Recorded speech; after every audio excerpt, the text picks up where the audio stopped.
Well, welcome to another episode of the Jumping the Rail podcast here on the JTR Podcast Network. This is Mark Rebin coming to you from the Noodles position in Champaign, Illinois, joined as always by my buddy Minderz. And it was a fun weekend this weekend, Minderz. A lot of wrestling that we went and saw Saturday and Sunday. It was a lot of changes. A lot of changes. You handled the changes on Sunday better than I thought you would. Really? Well, your buddy lost his championship. My other buddy picked it up. That's true. Oh, I was there. That was a win-win situation for me, honestly. That's fair. But we will talk about that tomorrow. Yes, we will talk about tomorrow on the Indie Shootout, and you will be sporting a lovely chapeau that you earned on Saturday. Yep. But it's kind of fitting considering who we're talking to today. Well, I didn't go get it, so I can't show him, but... No, but, you know... I'm still embarrassed by it. It fits the theme, though. It does. It does. But, all right, well, it looks like our... we got guests already loaded up. Do you want to just jump right into it, Minderz? Let's jump into the interview. We can do hoots, Judies, and all that later. All right, sounds good. Well, our guest today, we actually got to talk to at the Squared Circle Expo in Indy a few weeks ago, and they are the United States Tag Team Champions in the NWA, along with Joe Cazana. We got Casey Cazana and AJ, the Country Gentleman. Fellas, how you doing? Thanks for joining us. Good evening. How you doing? Oh, we're well. Trying to avoid the rain. Do what? Trying to avoid the rain.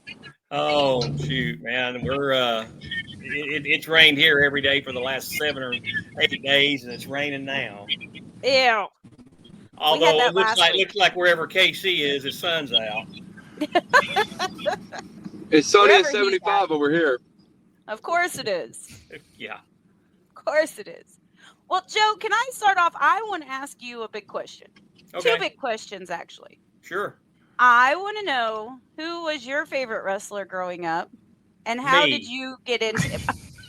Okay, other than you, and how did you get into the business? Well, I was born into the business.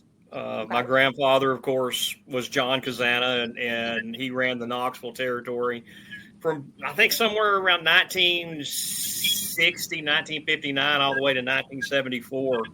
And so basically I was born into the wrestling business, and I loved it from day one. When I was in high school, I actually was able to work on a ring crew for Ron Fuller when he was doing Southeastern Wrestling and Continental Championship Wrestling.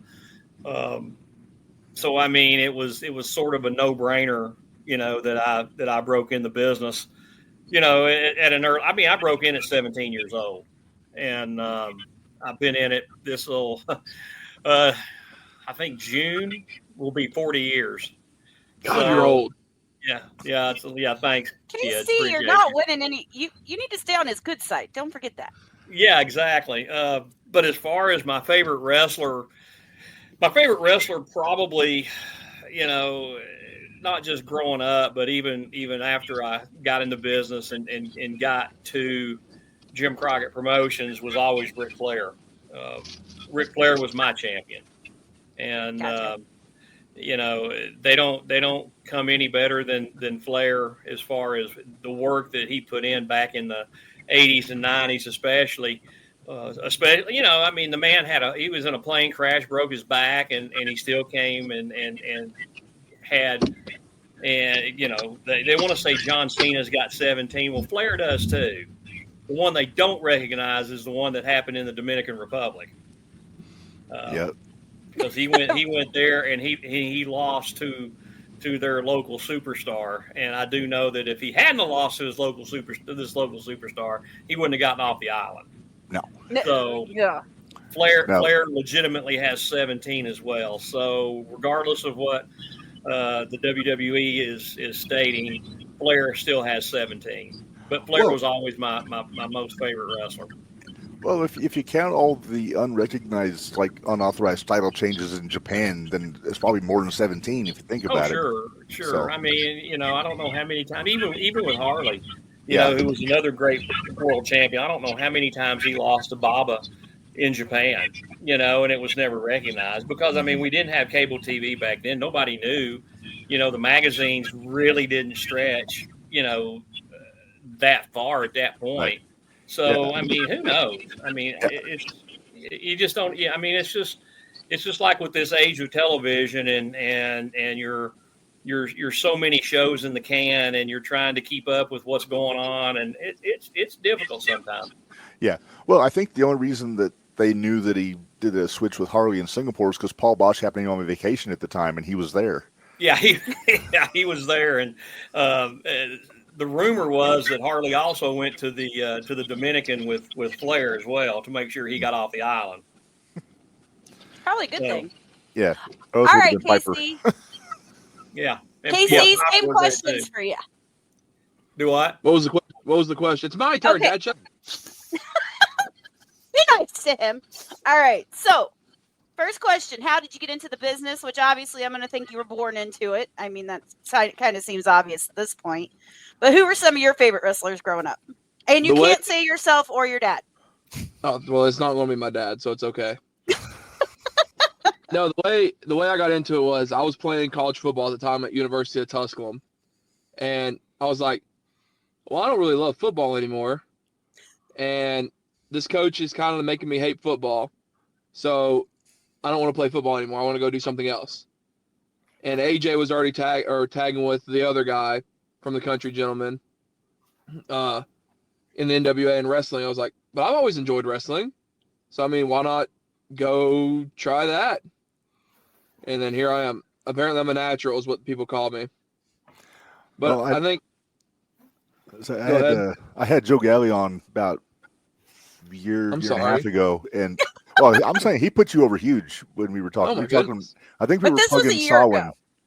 Yeah, I was only a year ago. I've only been wrestling for 2 years. Yeah, he told me because I think you were what 18 when you broke in. I was 20 whenever I started training with Dr. Tom. Okay, And because 21 when I had my first match. okay, But yeah, he was putting over how young you were and how he said you had a lot of potential then. So then that's before you even got teaming up with AJ. Yeah, apparently I'm a natural. I think it's cool, but I'll just go out there and just go do the best I can. Yeah. But my favorite wrestler probably would be, I always enjoy a good old Randy Orton. I know it's like a basic answer, but I thoroughly love the Legend Killer version. Bald Orton was probably my favorite Orton. The Orton now is really good too. Like, I'm not gonna lie, I like the Orton now. Yeah. But I think Randy, because that's what I grew up. I grew up with Cena and Randy. Yeah. They're big feud. So, but I like Cena, but now like when I was a kid, obviously I like John Cena. Everyone liked John Cena when you were a kid. Right. But now okay. I'm like, well, maybe Randy wasn't the bad guy. Maybe Randy was right. This all on. That's all I'm saying. Yeah.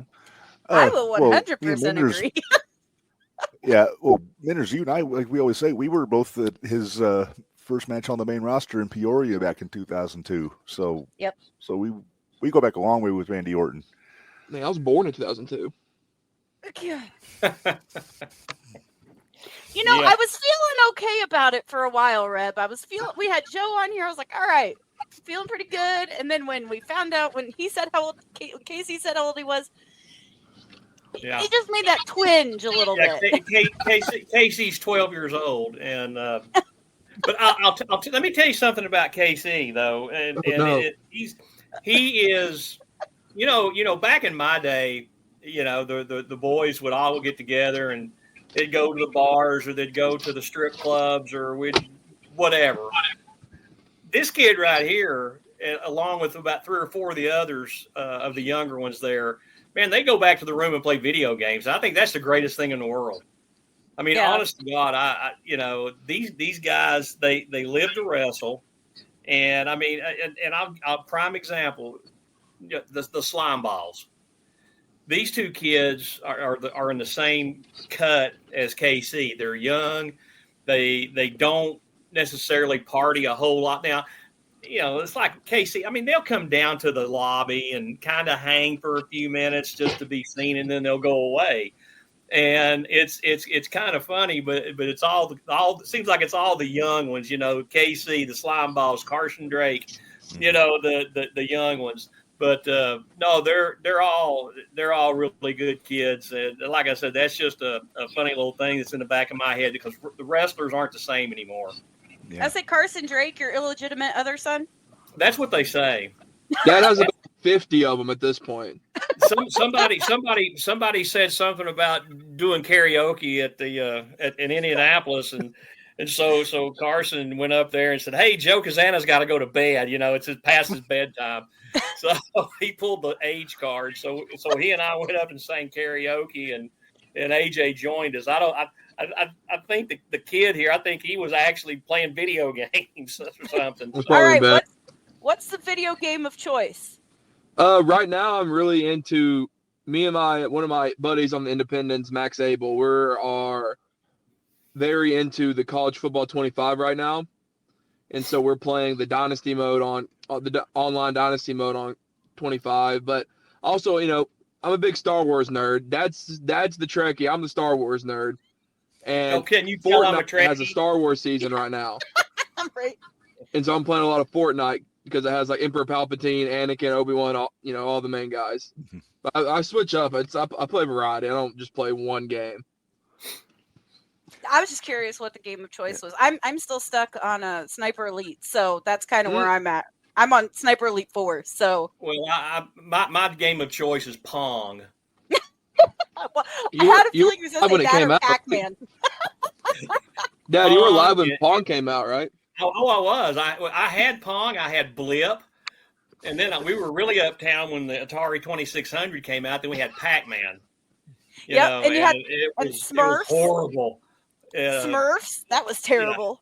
Did you play the E.T. game? Did you play E.T. on Atari? E.T. on Atari. Oh, I remember that one. Yeah, that was horrible. That was the worst game. I've heard nothing but great things about that game. Horrible. Obviously, you didn't play it. No. These kids couldn't play those games. I've literally got a 2600 retro, and KC gets the stick, and what's this? You know, it's like AJ when AJ was probably 9 or 10 years old. He was helping me clean out a building here out on the ranch, and he got a record, and he said, "Dad, what's this?" He says, "Is it a frisbee?" And I said, "No, it's a record." You know, so no, these young whippersnappers just don't know.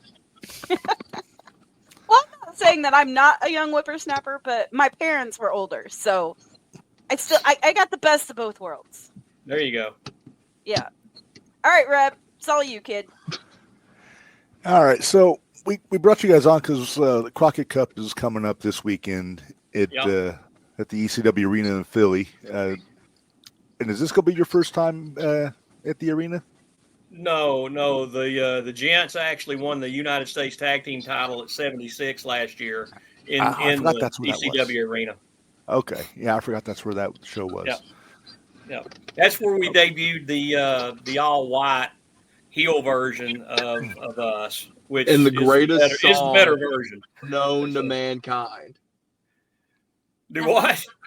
The greatest song known to mankind. Oh yeah, the greatest song known to man. Yeah, the by the book song. Yeah. Yeah, going to the top 40. If Casey Kasem were still alive, it'd be number 1. Right. Yep, Crockett Cup this weekend at the ECW Arena. It's going to be a great show. There's no doubt. Last time we were there, Casey, correct me if I'm wrong, but I think we were pretty close to a sellout. I don't know. They don't pay me to count people in the chairs. They need to get ready to issue refunds because people paid for the whole seat, but they won't be using it because they'll be standing the whole time. Yeah, that's true.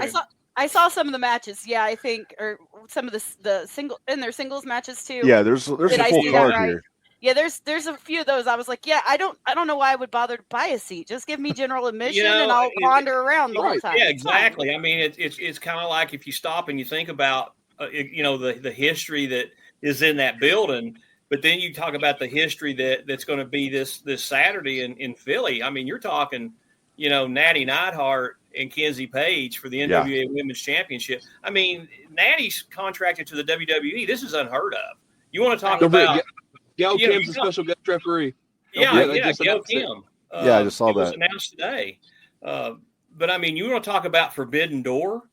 Right. AEW doesn't have the market cornered, and they sure didn't pull this off. This was all Billy Corgan and the NWA that pulled it off, and that's going to be a major marquee matchup. It could only do wonders for both, depending on the outcome.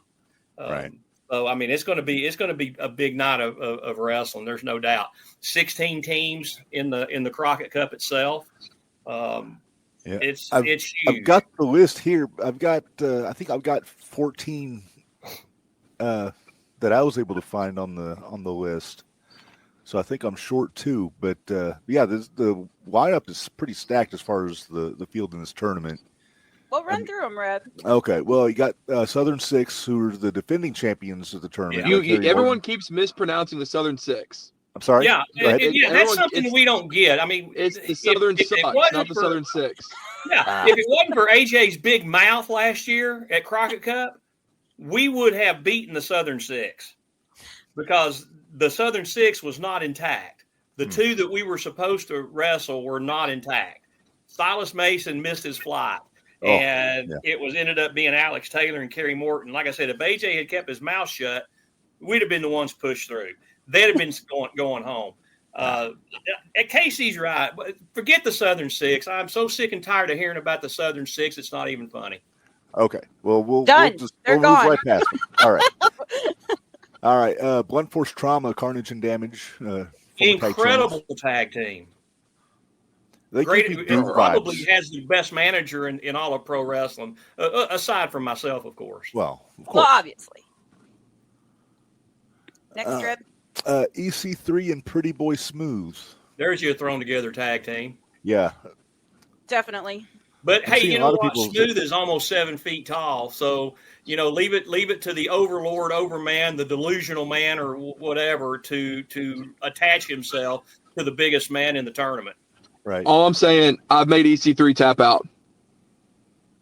Just Kevin Keenan didn't call it. Man. My 1 year anniversary, I wrestled for the NWA World Title when EC3 was still champion.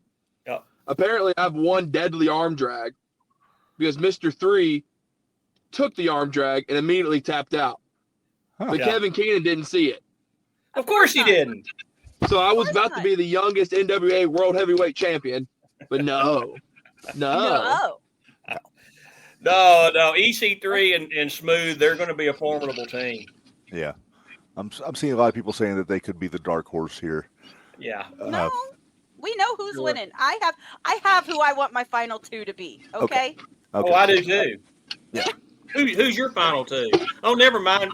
Reb, go ahead and read through it, and then we'll get to the final two.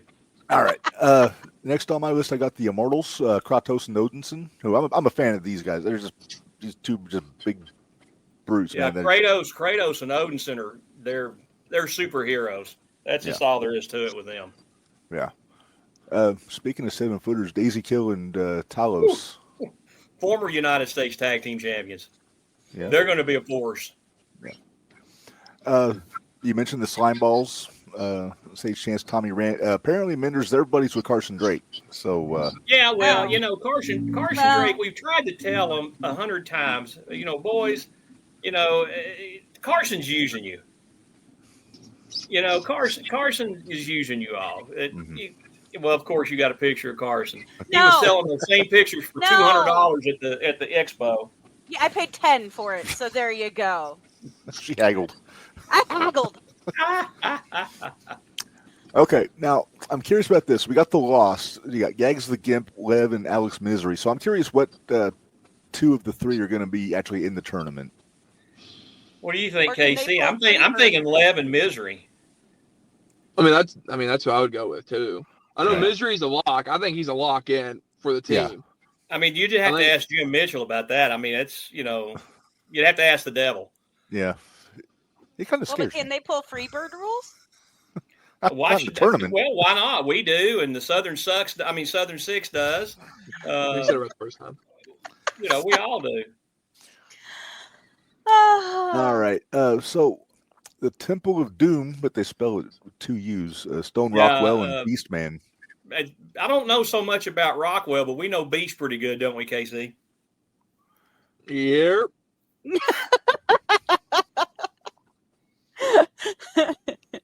Do you want to know him that well? That's the bigger question. That's a good question. It's yeah.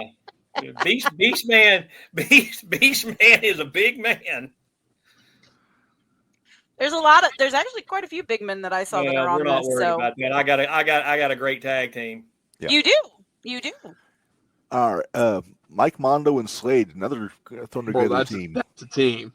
There's your dark horse team. I mean, my God, you got Mike Mondo and you got Slade. These two guys, golly bum. There's at least 18 abs between the two of them. Oh yeah, at least. Each one's got a 9-pack. Each one's got a 9. But those two guys, I mean, they're friends of ours, and if we have to wrestle them, they'll do the right thing. Right. Wait, Minderz Law? They won't show up. Oh wow. I was thinking Minderz Law. You're friends with them. Minderz Law says but Minderz Law is you hit your friends the hardest. No, not these two guys. Like he said, they've got 18 abs between them. You couldn't hurt them. It's like Rick Rude. You don't punch him in the stomach because it just won't work. Exactly. Yeah. Stay away from the midsection. Got it. Okay. Austin Idol's Nightmare Syndicate, which is the main that's a Frank new team Zion. right there. Listen, let me tell you something. I talk to Austin Idol almost on a daily basis. Even though man broke my nose 2 years ago, I kind of sort of forgave him for that, but not really. And that's kind of what I tell him all the time. Mm-hmm. But he was telling me when he put, Frank and Zion together, it's like, I said, my God, dude. I said, that's going to be a team that it might go deep into this tournament. Yeah. Idol's one that I've been wanting to get on the pod for a while, but he's kind of hard to tie down. Well, that's because you got to pay him. Yeah. Sometimes that becomes a problem once in a while. Who knows? Sometimes you just got to pay peanut M&Ms to somebody, but sometimes you got to pay them peanut M&Ms. I got to Amazon peanut M&Ms to somebody for this weekend. There you go. Yep. All right. Next up, World Tag Team Champs, Knox and Murdoch. Oh, I mean, what do you have to say about these guys? They've been ducking us since we've been U.S. Tag Team Champions. Exactly. We've not had one match with these guys, traditionally, and we are a by the book kind of outfit. I mean, hey, U.S. champions have always been the number one contenders, but somehow, some way, they've either found a way to get in the ring with the slime balls, blunt force trauma, Daisy Kill and Talos. They have avoided us they've avoided us like Sheamus avoids the sun. There you go. They're scared. Yeah, I got to think that them and yourselves got to be the top 2 seeds in the tournament just from the fact you guys have gold. Well, you'd almost think so, but, I don't even think they've done seedings for this tournament. Knox and Murdoch are the only ones as the number official 1 seed. I think is the only thing. They are the 1 seed. Okay. Is the only seeding. You can't take anything away from Knox and Murdoch, though. I mean, listen, Knox and Murdoch, the gents have wrestled Knox and Murdoch before, but this was KC had been in the business for 20 seconds, when they wrestled down in Sarasota. And this is a whole different, country gentleman tag team. So, whatever happens, if we get an opportunity at Knox and Murdoch, then, we're just going to put our best foot forward and show them and just basically show everybody why they've been ducking us for so long. There you go. I mean, you remember the old 4 Horsemen Midnight Express thing? Jim Cornette kind of hit the nail on the head. Why do the Horsemen, who are the greatest tag team of the time of the era, why are they avoiding the U.S. Tag Team Champions? Why is Knox and Murdoch avoiding the U.S. Tag Team Champions? Right. Yeah, I do love going back on YouTube and watching that Horseman Midnight Express feud. They got like an hour-long compilation of all the promos and everything. Dang it, my bloody variant's all the way over there. I can't go get it. That's all right. So, Minderz, I think we both have a kind of a sentimental attachment to the next one. There. Oh, hang on. There you go. Oh, there's Jimmy. Yeah. I'm a big Cornette fan. He's one of my best friends in this business. Yeah, I love him. But all right. So Reb, Okay. He'll what never team are you leave getting Louisville, to? but that's okay. Yeah, I can't never leave Louisville. All right. Next up, size matters. It's our buddy Sam Minderz. Sam It's our buddy Stackhouse. He's Sam. been on the show a Listen, few times. they're not even in the equation. We've already beaten them. God love Eric Smalls. This guy, I'm telling you, he wrestles like he's 6'5", and he is one bad dude.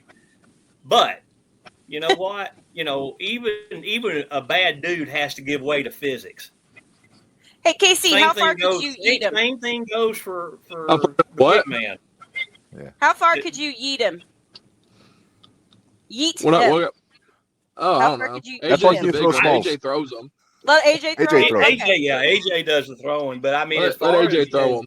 big guy, I don't know. I mean, I love Sam. Sam's a buddy of. He's a friend of the pod. We love him. yeah, so. Stackhouse is okay. I mean, but Although he's got a lot on his plate right now. I mean, his best friend just turned on him. Well, I ain't worried about his best friend. I could care I less. know you're not worried about his best friend. We've already beaten them. Again, enough said about Stackhouse and Smalls. Just move on. Okay. All right. Well, the last team I have, and that's only the 14th team, is the Colognes, Primo and Epico. Oh, the Colognes. Listen, those guys. I don't know. I mean, Casey, I don't think you guys have ever faced them even in singles competition. These guys, I mean, you talk about a kind of like we are, kind of like a generational kind of thing. We don't really speak much when we see them. The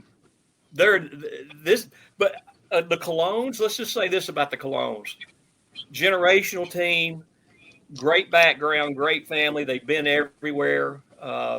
It would be a good win. Did you ever have any interaction with Carlos back in the day, Joe? I know, not much. I met him a couple of times. The one trip I did make, he was of course main event with Abdullah.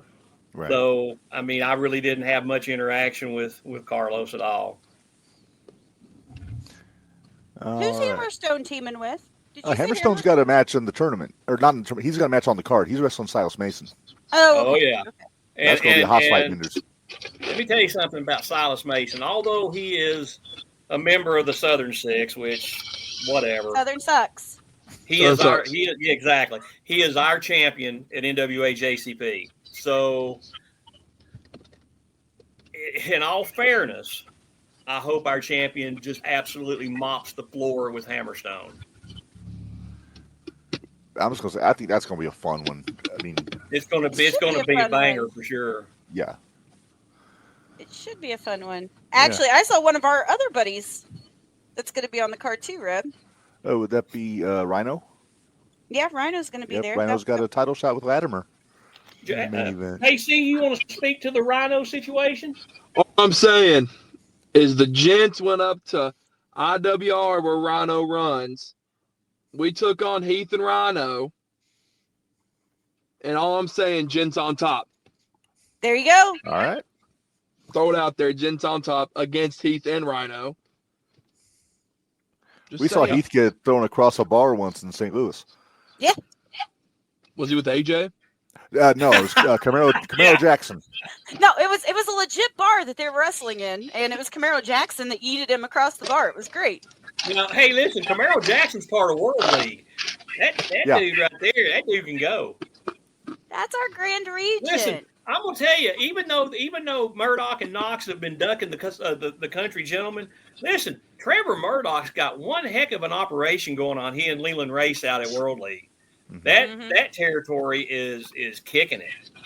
Yeah, and I think Camaro might have done a shot or two for the NWA when they were at the Chase.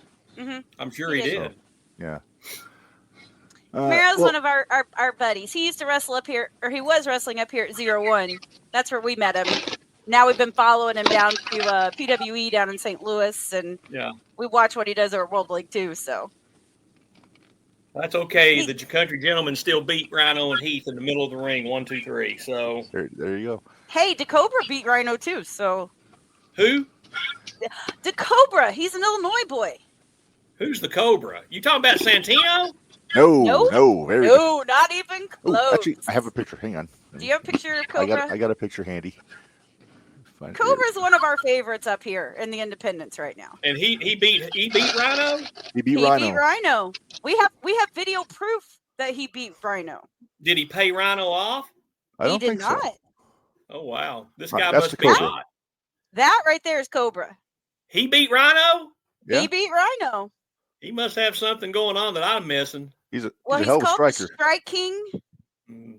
and his move set is pretty well based off Tajiri, Shinsuke, all that type of crew. So he's a pretty fierce. He just outspeeded Rhino. Sure That was a did. big part of it. Yeah, he's That's a pretty much big part of it. He's a strong got style striker type, Yeah, he's strong Yeah. style. but he's fun to All watch. right. So. Gotcha. All right, well, real quick, let's run down the rest of the card that we got here for Crockett Cup because, Sure. like I said, it's a stat card here. Yeah. It's the NWA National Heavyweight Championship. We lost one. We lost Casey. He's probably going through the dead zone. He'll be back. Gotcha. All right. All right. Well, anyway, Those car promos, you know. I know where he's at. I know where he is. yeah.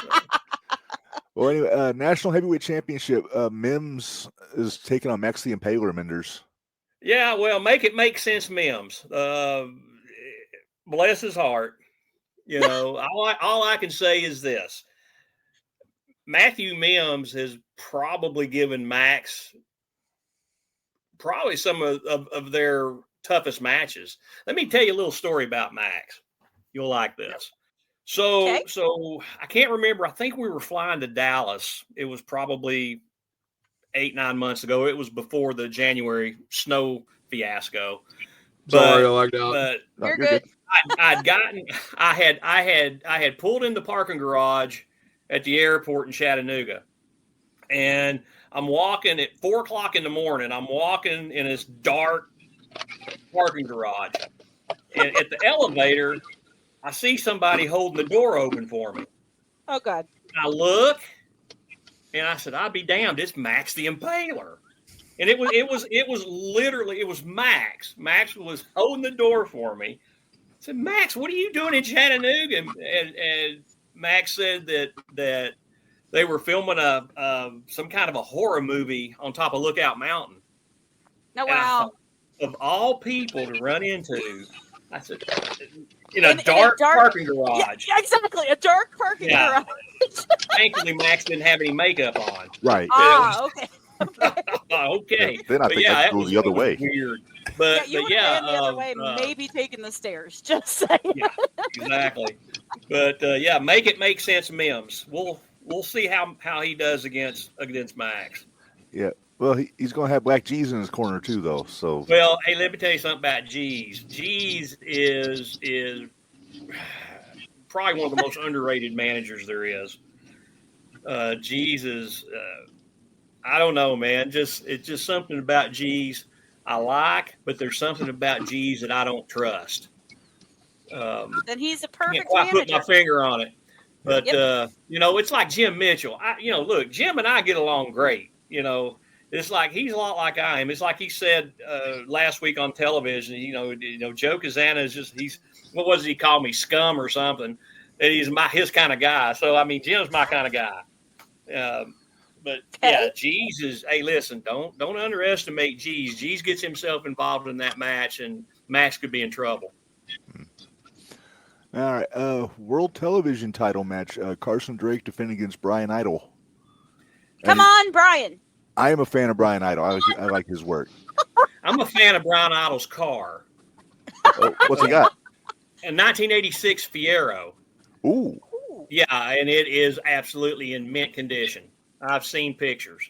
But as far as the TV title goes, Carson's been hanging on to that thing, just by strings, and I don't know. I mean, maybe Brian's got an outside shot, but I mean, I think Carson can run for 6 minutes. Yeah. 6 minutes and 5 seconds. Isn't that right, KC? That's all you need. Yeah. As a Carson and I have a hate relationship. We're good. We're good where it's at. It's perfect. Oh, I can imagine I can imagine that relationship. It's a hate situation. We got this under control. I can imagine it. But yeah, Carson's been defending that championship all over the place. He comes here to JCP just about every show, and he defends here. And last time out, he defended against 3 people here. Oh, geez. And beat them all in 6 minutes and 5 seconds total. Nice. Reb, Minderz Law. Yep. A multi-man match. Karaoke with him. Yeah, I would say we always joke, say Minderz Law when it's a multi-man match and the champ walks out with the belt. We call it Minderz Law. We have 4 Minderz Law, so that's one of them. It's like a Minderz Constitution. There's only 4. I don't know why you keep trying to call it a constitution. All right. Let's see. No limits match. Natalia Markova versus Kylie Page. I'm a Kylie Page mark, big time. She's from your neck of the woods. Yeah, she is also our NWA JCP Women's Champion. She's queen of the territories, and I don't care what Tiffany Neves says. It's about Kylie. Kylie is the queen, and she's our champion. And as far as I'm concerned, is this no limits match? I mean, I don't know a lot about these newfangled matches, these no limit things. I mean, that's a KC question, but I think Kylie can. I think she can hang with Markova. Markova's bad though. Listen, when she threw that drop kick off the top of the cage in Dothan a few months ago, I mean, I told her, I said, you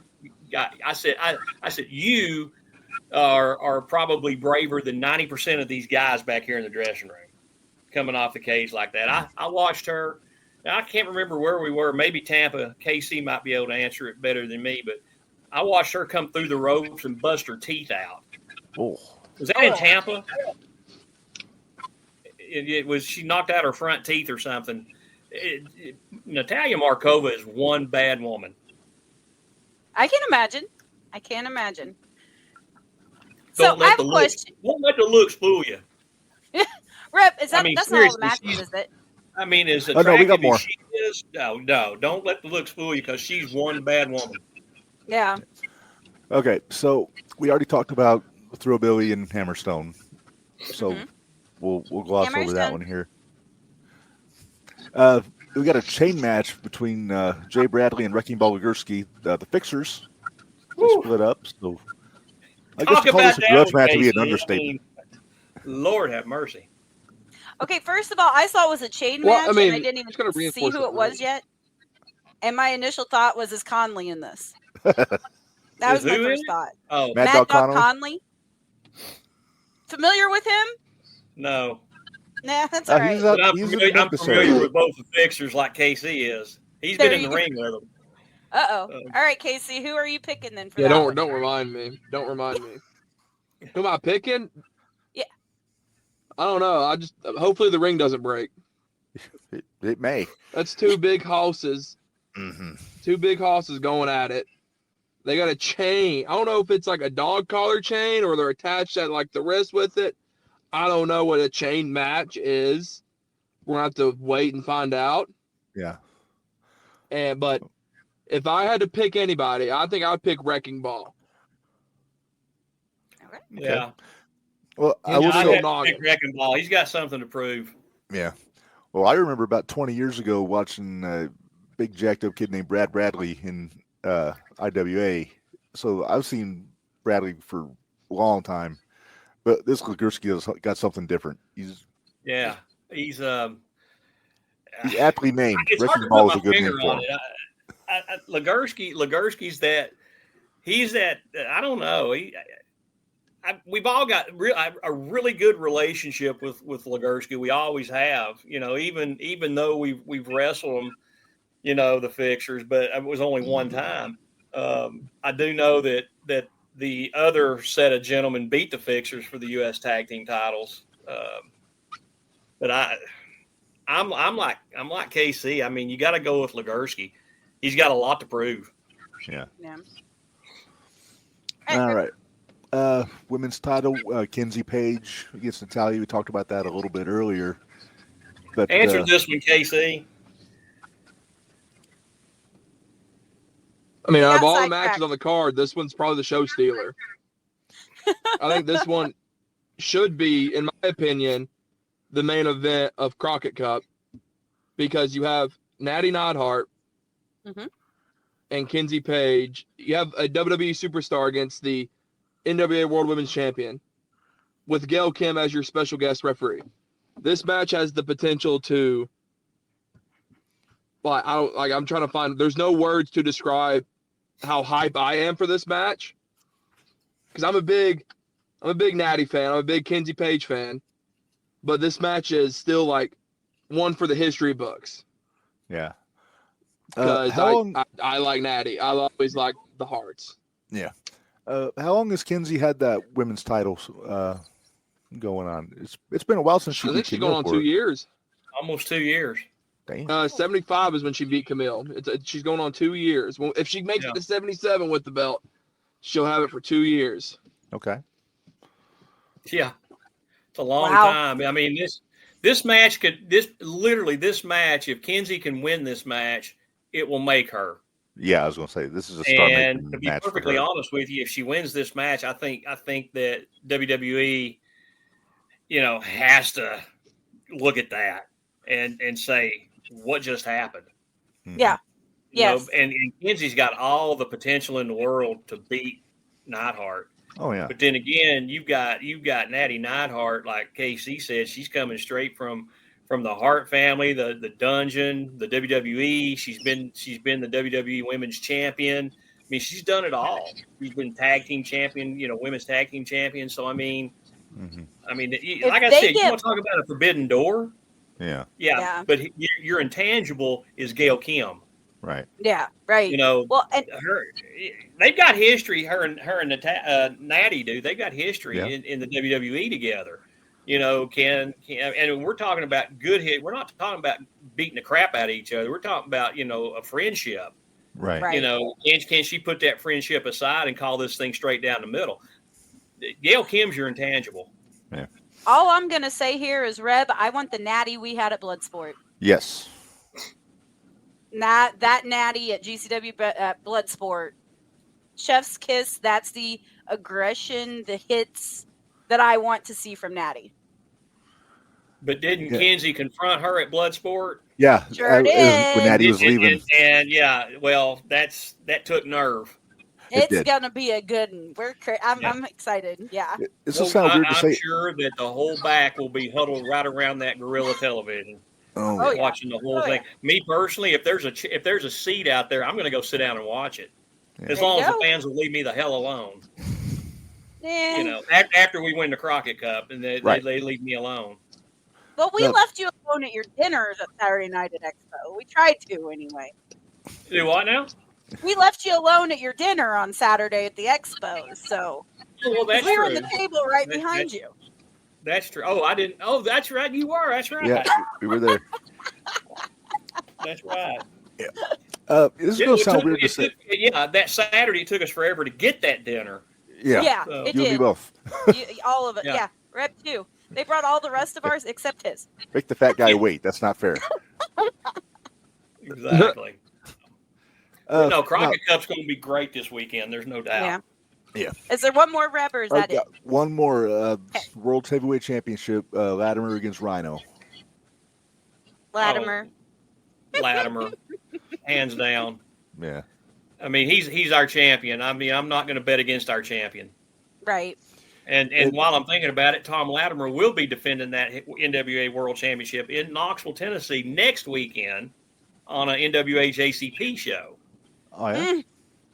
He will be here defending that championship. So I have no doubt that he's going to walk away as champion. Who's he defending against? The Beer City Bruiser. Bruiser. I love Bruiser.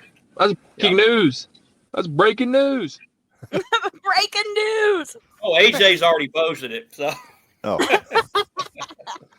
All right, Casey, I got a question for you. You ready? Okie dokie. I'm taco-tastic. All right. So, how do you think? Because you've watched throughout the years. How do you think kayfabe has changed with social media being a big thing now? I think it's still real. Yeah. I don't like people, so I'm going to tell you how I feel about you. I don't believe. I don't like how Hey, when the camera turns on, I'm going to act a different way. Nah, screw all that. This is me when the camera turns on. This is me when the camera turns off. I'm not going to switch up just because there's a red light on. I'm still going to be me. I was trained to be me, but 100 times worse. Right. Thank Dr. Tom Pritchard for that one. Thank you, doctor. Yeah. Well, Dr. Tom. All right, Joe, same question for you because, see, there you go. There's his heavenly goat. bodies that he's so excited What is about. that? That's my You didn't heavenly see it, Rob? bodies. Yeah. The goat. It's Pritchard and Lane, though, not Jimmy. Well, Pritchard and Lane were the best version of the Heavenly Bodies. And believe me, I know I was there for both versions. Well, okay, I'm going to ask you, Joe, how do you think social media has changed kayfabe? It's ruined it. And I'm not saying that as a bad thing. I'm just saying this. Social media, albeit that's the way things get, out, and if Joe Blow wins the heavyweight championship of the world, it's going to be out. Dave Meltzer will put it out there in 10 seconds after the match is over. Oh, joy, Uncle Dave. I personally think that and people, say what you want to, but in my day, when we had territory wrestling and we went from territory to territory, a person could be a good guy in one place and a bad guy in another place, and nobody would ever be the wiser. Right. And it's like KC said, they could be themselves, or they could be a nicer version of themselves or whatever. But I think social media, albeit good for advertisement, albeit good for, getting pictures out there and sending friend requests and getting all these views and all these likes and all these thumbs ups and everything else. One thing I've had to develop with it is thick skin.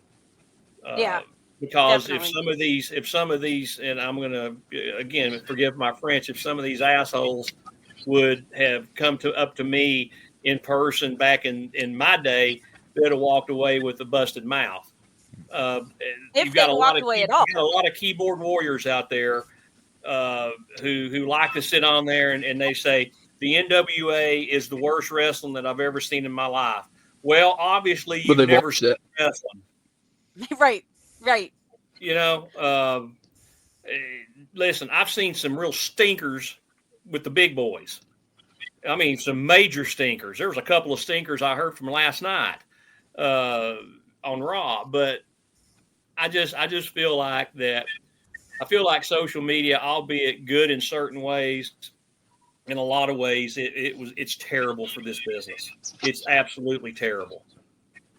I actually got the opportunity, and I took the opportunity to ask Eric Bischoff if he thought he could have pulled off New World Order if they would have had the same social media they have now, if they had it then. And I don't think they could have. He probably said no. He probably couldn't have done it either. He'd have done a good job with it, but if this social media now would have been like back then. Yeah. It would. No, there's no way. It wouldn't have worked. Wouldn't have worked. Somebody somewhere would have found out that Hulk Hogan was going to become the third member of the NWO, and they would have plastered it all over Facebook or MySpace or whatever. Whatever would have been the thing. Yeah, and it wouldn't have been a big secret. It was no. There's no way any more than when Bob Backlund beat Superstar Graham at the Spectrum for the WWF. Championship. Nobody had a clue until the wrestling magazines came out. I'm not even sure they knew until the end of that. I don't even think they knew until the end of that match. Yeah, exactly. So, or like when Bruno got beat by Ivan Koloff. I mean, nobody saw that coming. But if you'd have had internet then, like you do now, everybody would have said, "Well, Ivan Koloff's going to win the championship."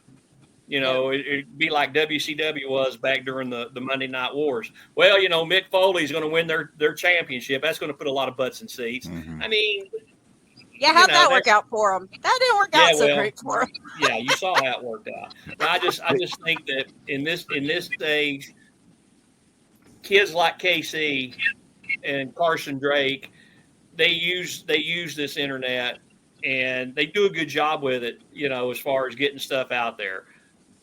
I don't do a good job with it. I'm pretty much AJ's barred me from even fooling with social media. Speaking of, real quick, I'm going to bring in KC here. KC says, "Dad, please stay off of social media." You don't. Albeit you're trying to do the right thing and you say good stuff, it's just the way you come across. You come across as a 1980s wrestler. Well, that's what I am. I was going to say, I'm like, and? But no, I don't think. No, this stuff. No. Again, ask Austin Idol the same question. He'll tell you the same thing I just told you. Yeah. That's the difference in the generations. My generation compared to KC's generation, they could not live without social media. Yeah. I don't need it. I think I could. Yeah. Hey, real quick, I'm gonna. We got another visitor. We got AJ with us. Let's go. Don't worry, I'm here to save the day like I always do. I apologize. I was leading, coaching, and developing the next generation of young men to go out here and be dogs. There you go. There you go. Try to get my dad to shut up and stop talking for a second, so I can come here and run my mouth. There you go. There you go. What All I right, miss? Rip. Well, let's see. Dancing in like Thomas Jefferson. What I miss? Well, you didn't miss anything. Let's start off the two questions I asked your dad and Casey earlier was, 1, how did you get into the business? And 2, who was your favorite wrestler growing up? My dad made me get into the wrestling business. Why did I have a feeling that was going to be the answer? He forced me. He said, "Hey, you ain't got a choice, buddy. You're going to do it or you ain't going to live here no more." And I'm like, "Well, I've not been at home in 10 years, but all right." It was a fluke why I got in the wrestling business. And I played football at UT, ran through the Power T, and that level of adrenaline and dopamine that dropped because of that was only matched by professional wrestling. That's how I got in the business. Started Makes training as not really a joke, but started training, and then I was like, you know what? I think I can do this thing pretty good. And went and trained with Doc, and now I lead the Country Gentlemen. Lead is crazy. My big, broad shoulders with my bulbaceous, ginormous chest. And my branding iron. There you go. And his humility. Yeah, no, it's fluke, 100% fluke. And then my favorite wrestler growing up was always Shawn Michaels. Okay. I could sing his entrance music from the time I was about 6 or 7 on up to now. So, and I did a very good impersonation of the little, flex. Hey, Rep, it's on KC. you. Yeah, you're all driving. What's up with that? Dad's the only one in his little room, and you guys are all driving. Well, I was working.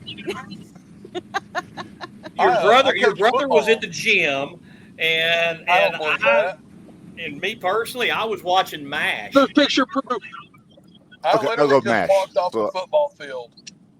I love MASH. I do love me some MASH. I was saying, I grew up watching MASH. That was great. See, I did too, but it wasn't my choice. That was the only way I could stay up till 10:30 on the weekdays. Heck yeah. Yeah. What else did I miss? I heard Dad talking about social media. Yeah, we were talking about social media and how it sucks. How you won't let me do anything on it. And then we were talking about how Murdoch and Knox have been ducking us since we've been the U.S. champions. Yeah. That too. That happens all the time. So and the fact that you and your brother beat Rhino and Heath last week in Detroit. Oh yeah. Yeah. So the original question about the social media was, how do you think if there would have been kayfabe back in the territory days, if the social media that we have now, how do you think it's injured kayfabe, or do you think it's helped kayfabe? Oh, well, I mean, if it was those guys back then, I'm assuming, because again, I don't know a lot of those guys personally, but they, we lost Casey. It'd be tough. Yeah. It'd have been tough for them to keep it with social media because everything nowadays is like everybody is in on the joke. Everybody gets it. Everybody's like, all right, well, we want to see real life stuff. We want to see you guys preparing for this or doing that or hanging out with these people. I mean, I try to keep it all the time, mostly because like I don't play a character. I'm just me. Right. All the time. So, I mean, what you see is me outside of wrestling. What you see is me inside of wrestling. Back then, they'd have killed it just as fast. Just because, I mean, people can't not post. Right. That's the curse. Mm-hmm. And I don't think it's done any favors. But unfortunately, social media is the way things are going. You now have to post. You have to be visual online. On the flip side of it, you now get the chance to meet and get in front of hundreds of thousands of people or more, versus running the territories and only getting to be in front of the 5 to 10,000 or whatever. But they were also drawing that at every territory they were going to. So it's just a longer route to get to where you're going. But Jack Bond's seen a lot of success on social media. What's his name? Ben Bishop. Yep. A lot of success. Mikey O'Shea.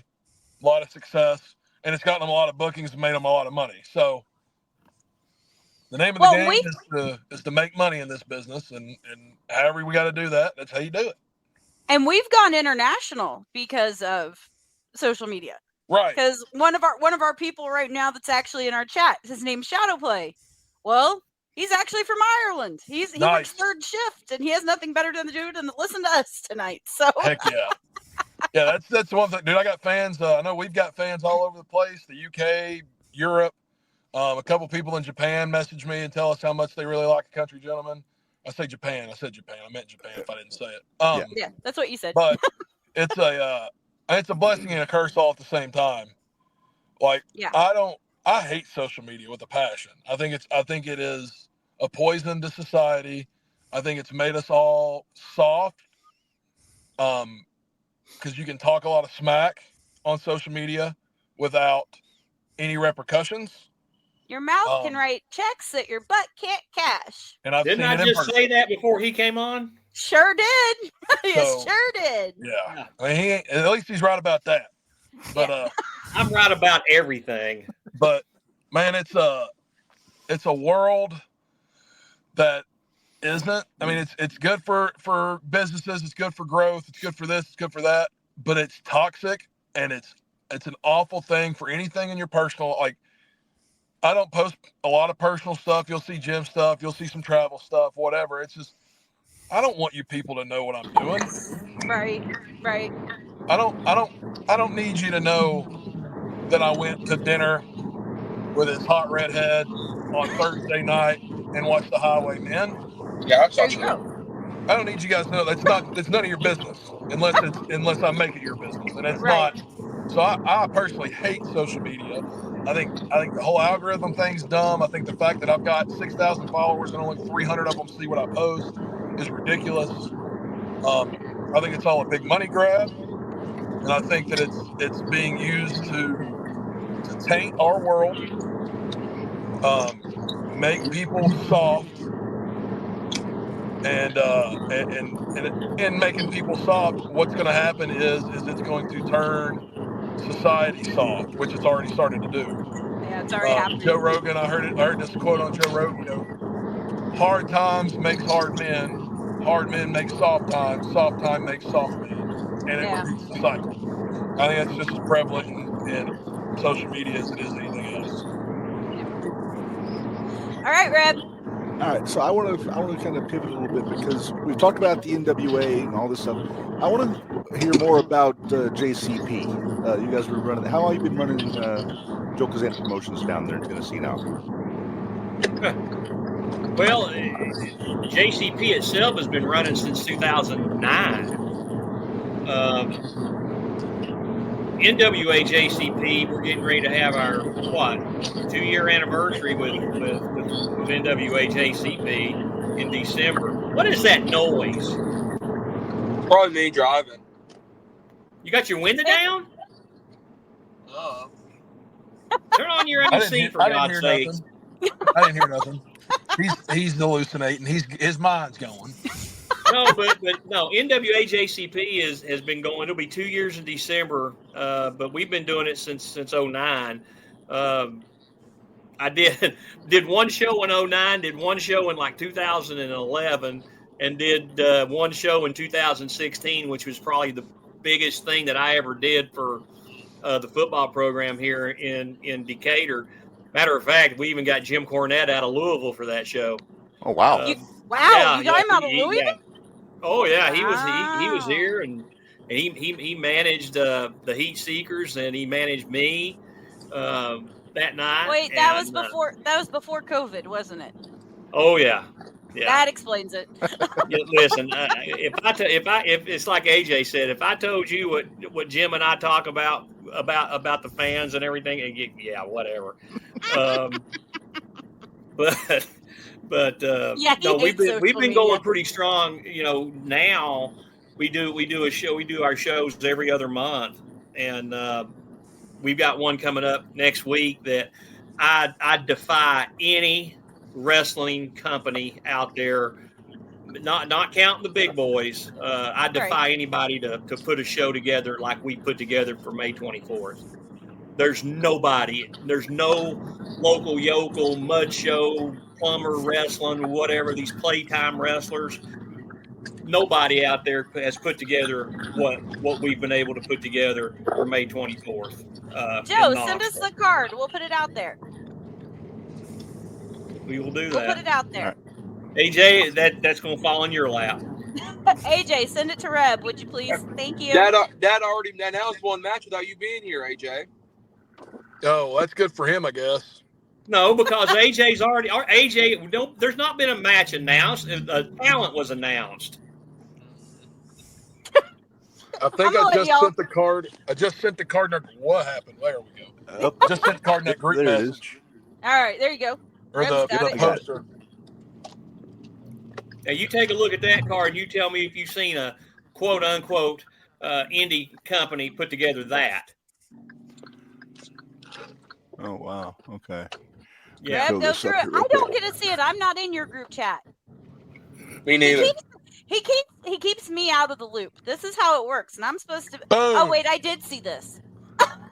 I saw it Beer online. Brawl Market. Yeah. Yeah, that is a loaded card there. Well, it's Beer Market Brawl. Big time. You just read it wrong. You read it wrong, Reb. Oh, I'm sorry. If that's the one I've been posting, that may be the one I messed up on. Beer Brawl Market. I'll get it fixed. Okay. It's all right. We got the idea. Nobody, I can't read. And these guys don't get it. I can't read. What am I supposed to? I'm dyslexic. What am I supposed to do?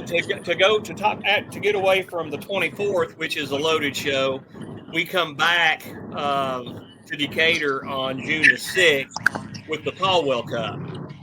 Yep. Oh wow. Which we're paying homage to probably the greatest Southeastern champion of all time, Whitey Caldwell, who tragically passed away in 1972 in a car wreck while still holding the heavyweight championship. So, but yeah, There's so many wrestlers back. There's so many that have gone too soon. There's so many. Yeah. So, but yeah, that's our next two shows coming up, and then we won't do anything until probably August. That's the Caldwell Cup, and it's a pretty loaded card itself. I mean, you just take a look at everybody take a look at who's on there from the JV squad, the Gents. I say my Cincy squad's on there. Mm-hmm. There's Jeff. This is a 12-man. What the Caldwell Cup is, it's a 12-man singles tournament, essentially to crown a new number one contender.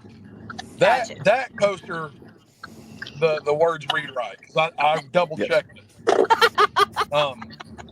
But what we'll have two scramble matches, two 6-man scramble matches that will set up the seating for the rest of the night, and then we'll just roll tournament style, single elimination. Number one seeds get a bye all the way to the semis. Number two get it to the quarters, and so on and so forth. 3 and 4. We're using this new thing called what I call it, man.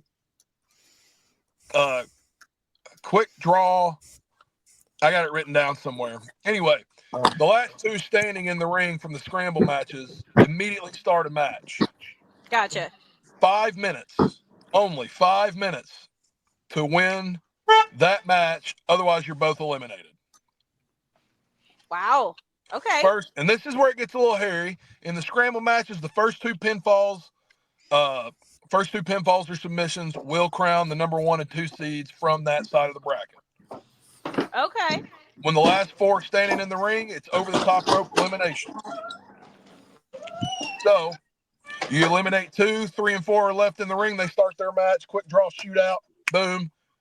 5 minutes to win, or you both go home. Nice. Hey, what happens if AJ and KC are in the ring against each other? I win. I'm gonna whoop his ass, He's scared to get in a ring with me. He won't even train with me because he knows I can kill him. bro. Because I don't want to hurt you Last- before you make something big happen, pal. Last time he got in a ring with me, Dr. Tom had to go, hey, man, how about you take it easy on little brother for once? And I'm like, that ain't going to make him better or tougher, Doc. That's a true story. I was there. I told Oh, you, Rob, man. you don't hit anybody harder than the people that you like.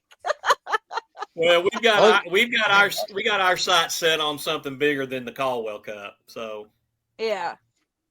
Okay, so if when you guys win the When? Crockett Cup, who gets to keep the cup in their house? It's going right it's here. coming. It's coming straight here to the ranch. No, it's coming to Bullhead Ranch, baby. It's No, the wrong it's ranch, coming to Joe. the big house. The it's gonna wrong come to the ranch, big house. Joe. It's coming to Bullhead Ranch. It's coming to the big house. Reb, why Yep. did I you gotta- start this argument? You may have got to a set up a 12-pack. quarterly exchange here. Every 4 months it goes to somebody's house. I got a 12-pack. As long as they let me have it, not one. I got a 12-pack of PBR ready to go. Pouring that in there, and I'm sipping out of it. True story. Sounds like a plan. The problem is neither one of them, if I want it, neither one of them are man enough to stop me from taking it. Oh, I am.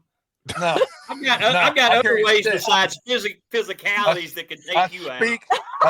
I think Teddy Roosevelt said, "Speak obnoxiously and carry a large branding iron." And I take that That's seriously. exactly what I mean. And he had that with you in mind That was a quote verbatim from Teddy Roosevelt, and about AJ Cazana. Yeah. and I've taken that to heart. Quite frankly, I thought he said that before he wrestled Terry Funk. Yeah. Well, that's before he wrestled. Terry Funk That's was before he the wrestled the bear. The bear. Yeah. Yeah. He wrestled a bear, and won obviously. Hmm. That's where he got. Then he named Teddy. True. Well, I think everybody's missing the point. And when we do win the Crockett Cup, When? Mama will decide where the cup goes. It's not going to be any of the three of us. She don't want it in y'all's house. I can already don't tell know you, that. hey, you ain't bringing that cup here, Joe. I already know what she's gonna say. You don't know that. I got a great place for it right here in the Star Trek room. Yeah, Please tell me you have a captain's chair in that room that you're sitting I in. wish I did, but you know how much those things cost? Yeah, you'd be better off just building one yourself out of wood. The last one I saw online was $7,500. I said, forget that. Yeah, Yeah. So I just got a recliner. that's all you need. That's all you really need. That's it. Reb, we have kept our guests for over an hour. We I've have. only been here for 10 minutes. I'm good to go. Oh, no. Well, I was guess late to the party. That means we have to do this again. that means we got to do this again. We'll just have Sounds you come good on to me. later. I'll tell you How's what. that? If you guys are at the expo again next year, we'll have some beers for you. Hell yeah. That's what I like to hear. Works for Now, me. he doesn't- Casey doesn't want AJ any. drinks, KC don't drink. Okay. KC's a stick in the mud. He don't do nothing. Tasty funky. Mountain Dew Monster Ghost. Get this kid. We went to a casino. I couldn't even get him to sit at the blackjack table and play hands with me with my money. all right. I said, hey man, you sit down here. You can have half of my money. We'll just sit and play and have a good time. Our friend, yeah, didn't want to bar by himself. I was being a good brother. No, you were being a bad brother to me and good brother to somebody else. That evens Hey, out. look, So I stayed down there with you while you were losing. I didn't lose this last time. All right, guys, we've had a blast having you on. Thank you for having us on here. We ought to try to get them back after they win the Crockett Cup. Absolutely. That's right. Maybe sometime this summer. And you'll see whose house that thing is sitting in. There you go. We need to find out whose house it ends up in. Yeah. It's going to end up here at the big house. I don't care what the bullhead brute has to say about it. I'm gonna have it out on the back porch, looking over my back 40. There you go. Yeah. But that nice East Tennessee sunset that's on those. I don't know if you guys have seen the Visit Bullhead Ranch shirts. Not yet. No. Nice, beautiful sunset. It's on NWAshop.com. Just kidding. It's not NWA Shop. It's NWA National Wrestling Alliance shop. It's a beautiful shirt. It's a cream colored shirt. It's got watercolors on it. Just go to the Check it NWA out. website and you can pull up the merchandise and it'll be on there. Me, 12-pack of PBR, maybe a couple steaks on the grill from the Angus cows that we get from Uncle Rusty, and a nice, beautiful East Tennessee sunset. And then I'll make sure I'm home for that so you guys see that it is actually at There you go. my house. That works. Well, let's say, Reb, I'm going to be traveling through there at the end of this month. So Yeah. I'm going right through Chattanooga on my way to Florida. Oh, well, we're not anywhere near Chattanooga. We're 45 miles north of there. Well, I mean, I'm in Illinois, so obviously You're going to come straight gotta down the go interstate. through. You're not going to get off the interstate to come over here to our 2 traffic light town. am I? You never That's 2 know. more traffic lights than you have in your town, Minderz. I know it's 2 more traffic lights than I have in my town. Well, I tell you, there's something to be said for having 2 traffic lights and all the property and no neighbors, and you pull in the drive. I pulled in my driveway earlier, and there's 4 deer in my backyard. So I mean, Well, Yeah. as long as they 3 don't stop jump in my signs. pool, I don't care. So Well- we have 3 stop signs. We're good. I'll tell you, I grew up in a 1-horse town that had a sick horse. So Yeah. There right? you go. There you go.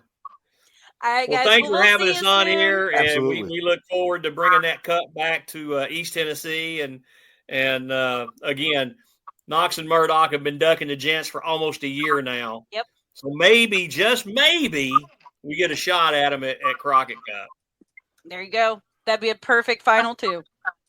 Well, I kind of would like to see Blunt Force Drama and the Country Gentlemen in the final match. No? Okay. As much respect as I have for Aaron Stevens and a good a friend as he and I are, I'd like to match wits with him There you go. All right. because Sounds like a I'm plan. so off the wall. I don't think he could keep up, and Yeah. he's so intelligent that I You think just he can't gets keep in up. brain overload. We did the same thing. We said the same thing. We're on it. We got it, but good, dude.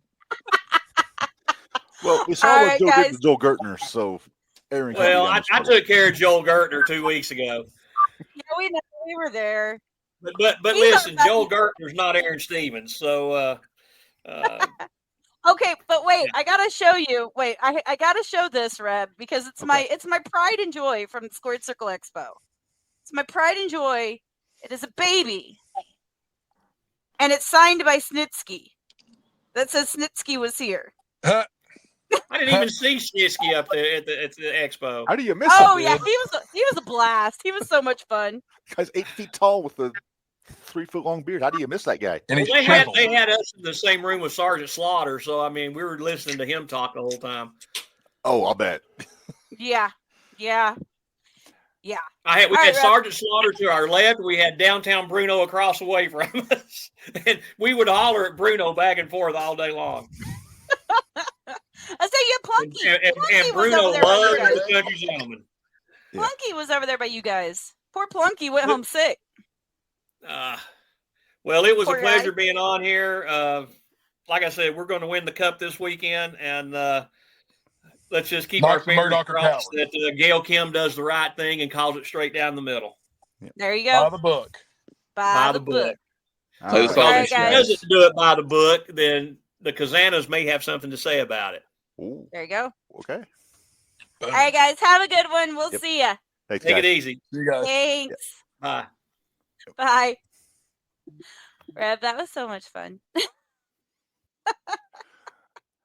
That was so much fun. I've never seen somebody be so nice about telling you they don't want you near their house. Right?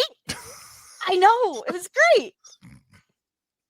You're like, no, you don't have to do that. No, you don't have to come 45 miles north. No, you don't have to do that. Okay. It's all right. They were awesome. I'm so glad we were able to make But that we happen. had so much fun with them at the expo, though, too. Yes. We had a lot of fun with them at the expo. But I mean, if they're at the expo next year, we're bringing them beer. Mhm. And whatever Casey drinks. It won't be the first or the last time that I've taken beer to one of the guys at Squared Circle. This is true.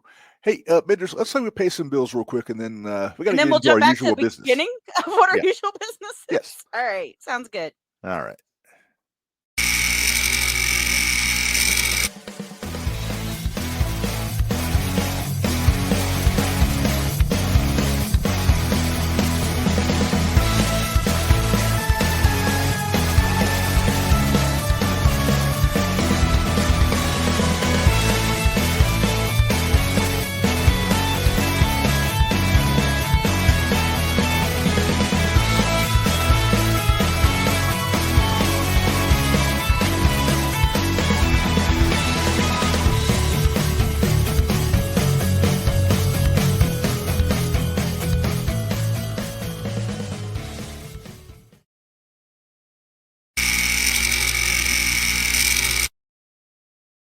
All right, we are back. Thanks again to the country gentleman for joining us. But we're not used to having guests that punctual, Minderz. Like, I know, that's so weird. Like Joe and Casey were in there before we even played the opening. Right? I was like, so I sent you a message. I'm like, we're starting with the interview. Yep. I want to make those guys sit and wait 20 minutes in the green room. Yeah, I wasn't gonna make them do that. No. So I just saw something really cool, and I hope it's the truth. Go on. Hope. I just saw something that says TikTok with Karrion Kross. He's got two guys standing behind him. Go on. The righteous. Oh. Right? The righteous are standing behind him. Vincent and Dutch. Yep. I like it. That's a good pairing. I don't hate. I really kind of like that a lot. A lot. All right. Well, Minderz, we kind of made you do an interview with what I can only describe as pudding brain because we haven't checked your brain yet today. I feel bad about that. Okay. So we're gonna throw to this, but They made me do an interview, but I enjoyed that interview. It was crazy. It was less of an interview than just a chat. You know what though? Those are the best type. Exactly. In my opinion, they're the best type. Yes. You can sit and have a conversation with them instead of. Oh yeah. Here's the question, make the answer. Here's the question, make the answer. Mm-hmm. All right. Anyway, here we go.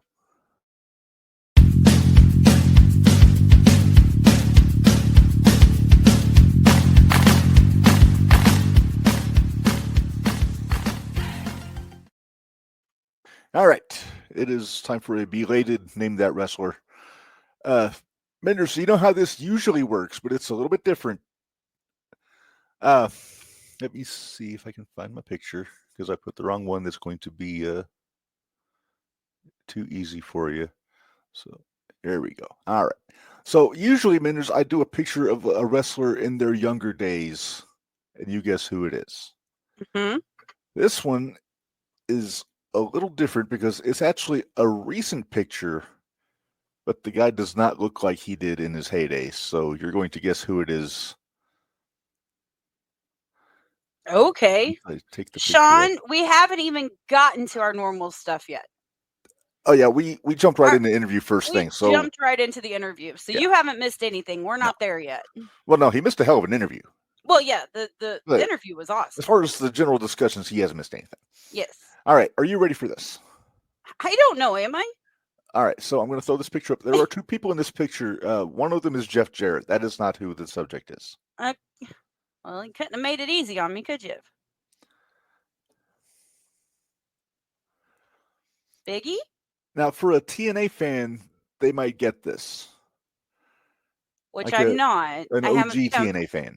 I was going to say, I'm not an OG TNA fan. Okay. Would you like a hint? Well, I said Big E, so I'm guessing that's not it. It's not Big E. Okay. All right. Hint number one. Super Bowl contender. I don't know football. Okay. Bad choice for a clue. It's terrible. Okay. Since I really honestly, if it's not Biggie, I don't have a clue. I don't believe. Okay. So, sorry. okay. No, go ahead. All right. New breed. Like Danville New Breed? No, like WWECW New Breed. What years was this? Like 2007. Yeah, right when I wasn't watching. Okay. Oh, I forgot about that part. Yeah. Okay. I think you'll get it with the last clue. Okay. Pounce.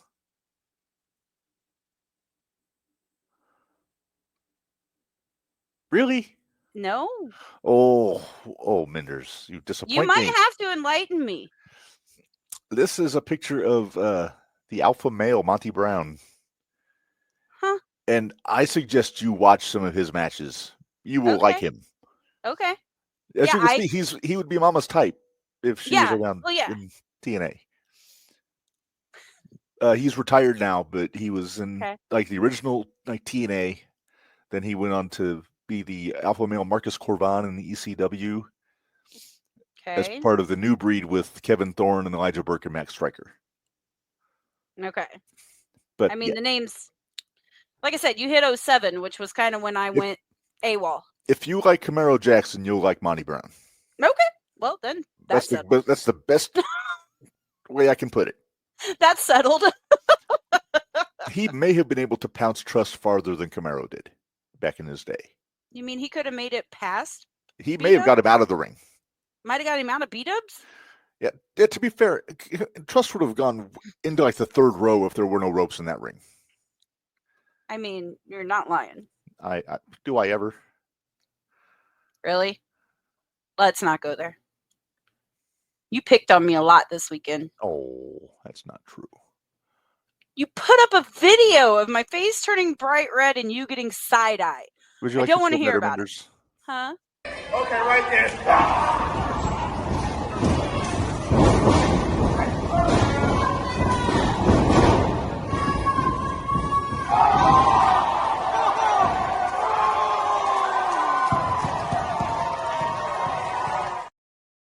I feel like I should have showed that video to Joe when we were talking about Camaro. Send it to him. You're in the chat with him. Send it to him. I don't have the actual video. I just have it saved on here. I can't copy it off of there onto the. Not right now, anyway. Right. Maybe later. Okay, gotcha. Okay. All right. So let's all go right. to So good moving on. Hoots That and was. Good Judies. I think that's the first time I think you haven't got the right guy with a few hints and name that wrestler. Seriously, I had no clue who he was. Like I said, if you go too much, I don't know, but I had a discussion with a few people this weekend, and they're going to send me some baby pictures of wrestlers that they know. So I'm gonna get to test your brain at least once. Okay. At least once, and you know what? But here's the thing: I'm only gonna put the picture in there. I'm not gonna do the little, have the little "who is it?" because I don't want you to know, and obviously you're going to be looking at that section because I only take care of the comments. Yeah, we'd have to be on the honor system. I have to go to a different screen here while you. Yeah, let's not. But I'm not even worried about that. I'll just put the picture over there, and as long as I know who it is, that's all that really matters. Right. I mean, if I don't know who it is, I'm just going to see a picture of a baby. Pretty much. Okay. Anyway, Hoots and Judy's Minderz. We haven't gotten into this yet today. We kind of went on like spreading the entire continent of North America for our Hoots this week. Really did. Yeah. Would you like to go first, or would you like me to? Oops. Well, I guess I am because you already put mine up. I was trying to drag, but I accidentally clicked on it. Why don't you go first, Minderz? Go ahead and put him up there. It's Randy Orton. Come on. That match. Can I just say also, his gear looked awesome. Oh, it looked great Sunday night. Saturday night. Whatever night that was. Yes. It looked great. This could be cropped into a dirty picture because you can only see him from the waist up. Oh, it could. He looks like he's enjoying himself. No, from what I saw, I did watch that match. Most of it very good. The finish a little hinky. let's talk about the finish here in a little bit, because I actually sat and watched the whole thing. So, because I got to make some shout outs, because we knew some people that I saw on there. Yeah. Well, you also you stifled my pick for Stooge this week. I did. I told you couldn't, because he's a national treasure. Okay.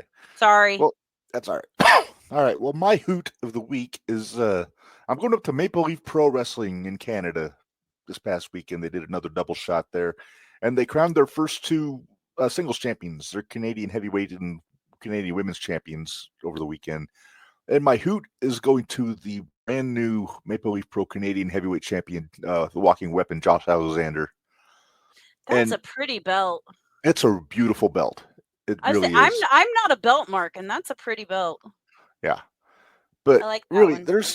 who else could it be but Josh Alexander? He's kind of the face of Canada. He really kind of is. To the Canadians. Right. To the rest of the world, I might say Omega or somebody else, but Osprey. I like him better. Osprey's not Canadian. Don't care. I said face of Canada. Oh, my bad.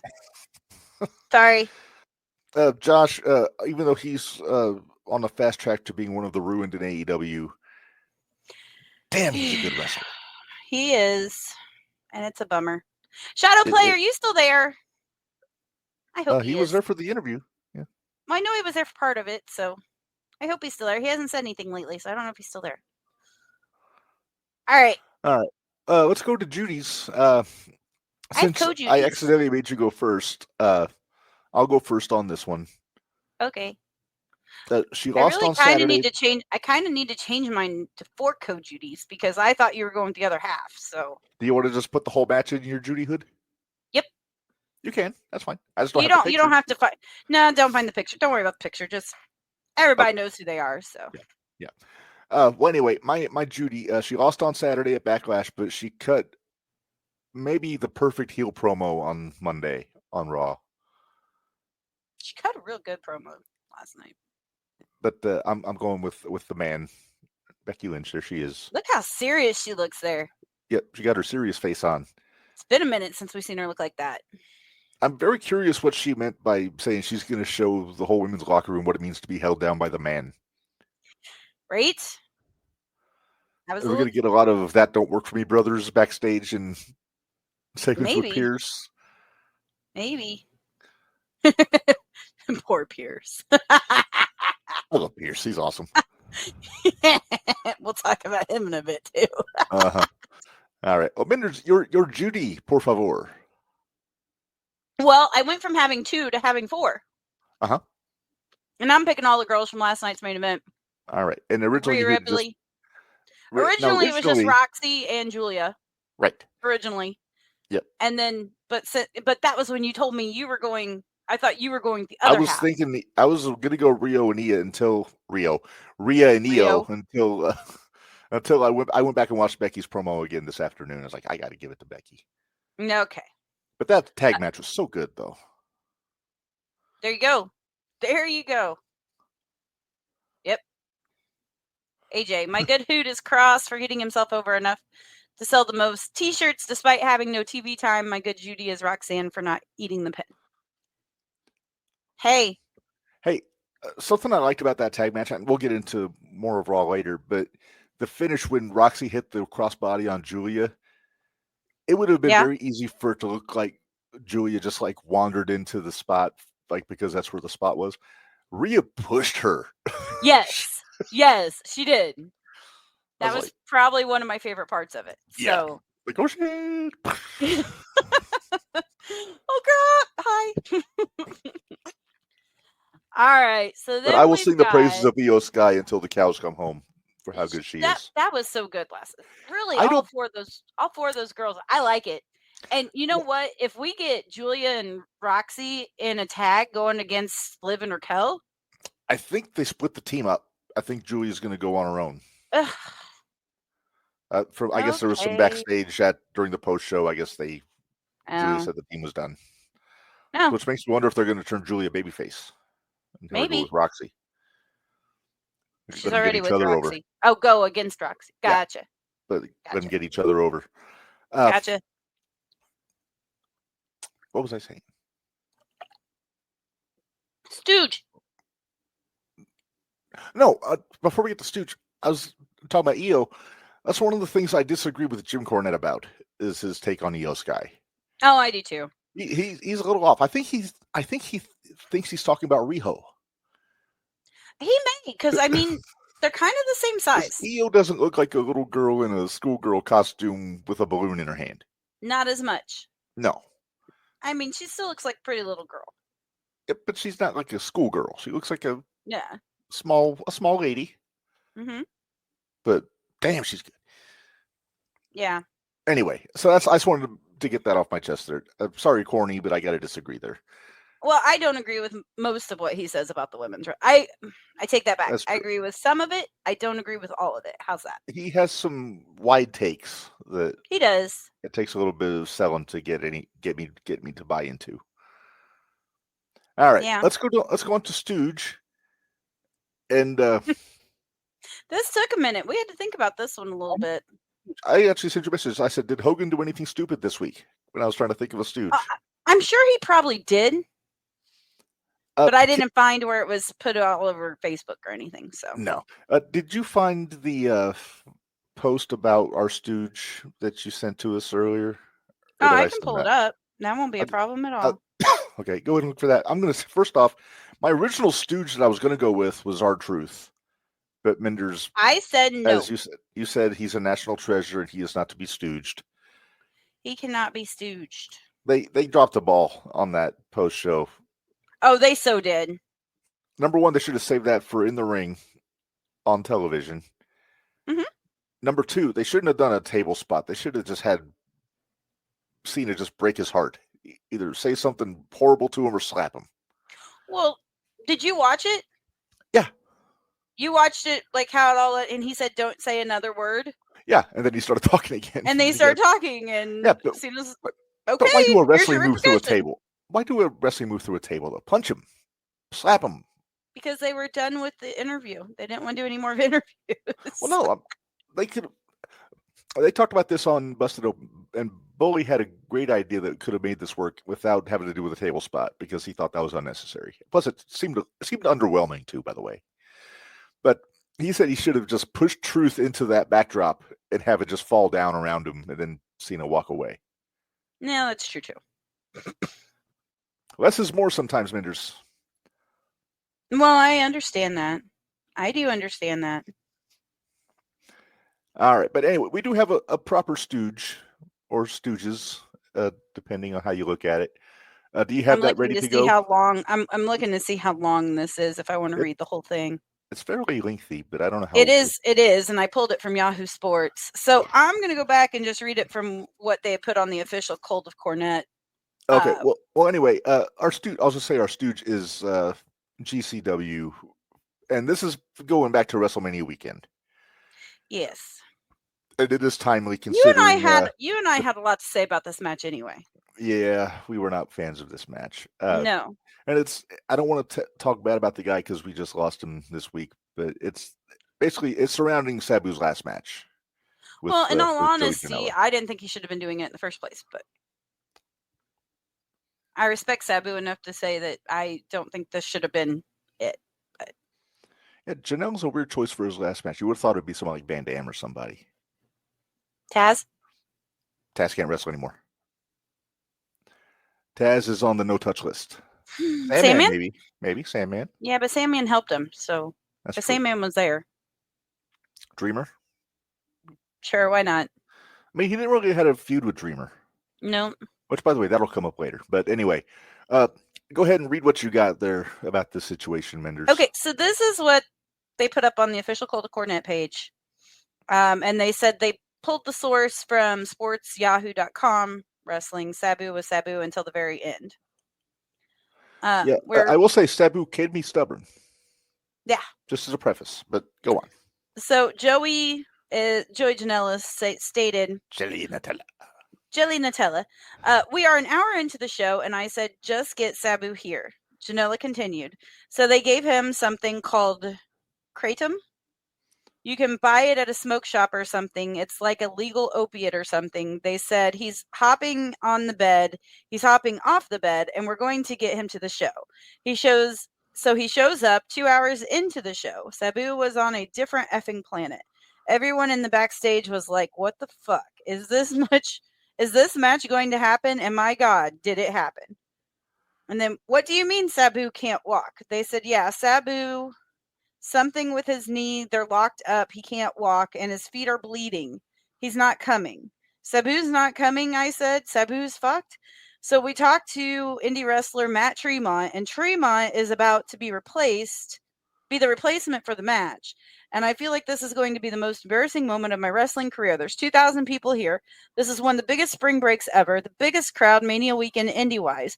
And I'm going to have to go out there and announce that Sabu once again no-showed his own retirement match. Lauderdale was less concerned. In the back of my mind, I knew Sabu was coming.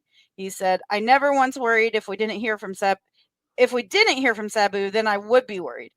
But the fact that he was communicating, I knew he was coming. Okay.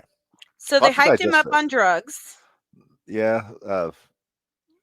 It sounds like he was in no shape to wrestle. Be wrestling in the first place? Yeah. This kind of sounds like a differently skewed Jeff Hardy situation. Oh, in that case, Jeff just got too fucked up to wrestle and got just put in there for 10 seconds and squashed. But in this case, I get you want to get your main event out in the ring. Every booker wants to try to give the fans what they paid for, but you got to think about the guy and his well-being also. You really do. But again, here's the other side of that. Would Sabu have had it any other way? I don't think so.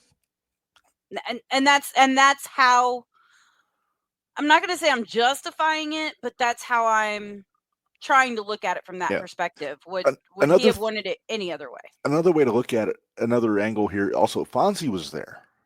Yeah, Fonzie was there. Fonzie is very protective of Sabu. Like, he was on Busted Open yesterday when they did their Sabu tribute, and he was just going on about how much he loved the guy. He would stay at his house, and he was a surprise for the match. So he was there.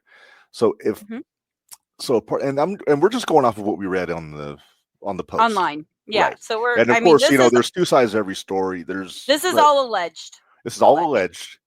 But if it is true, then yeah, stooge for sure. But stooge, big time stooge. But there is that part of me that thinks if Fonzie saw something that shouldn't have gone on, he probably I think Fonzie would have said something. Yeah. Yeah.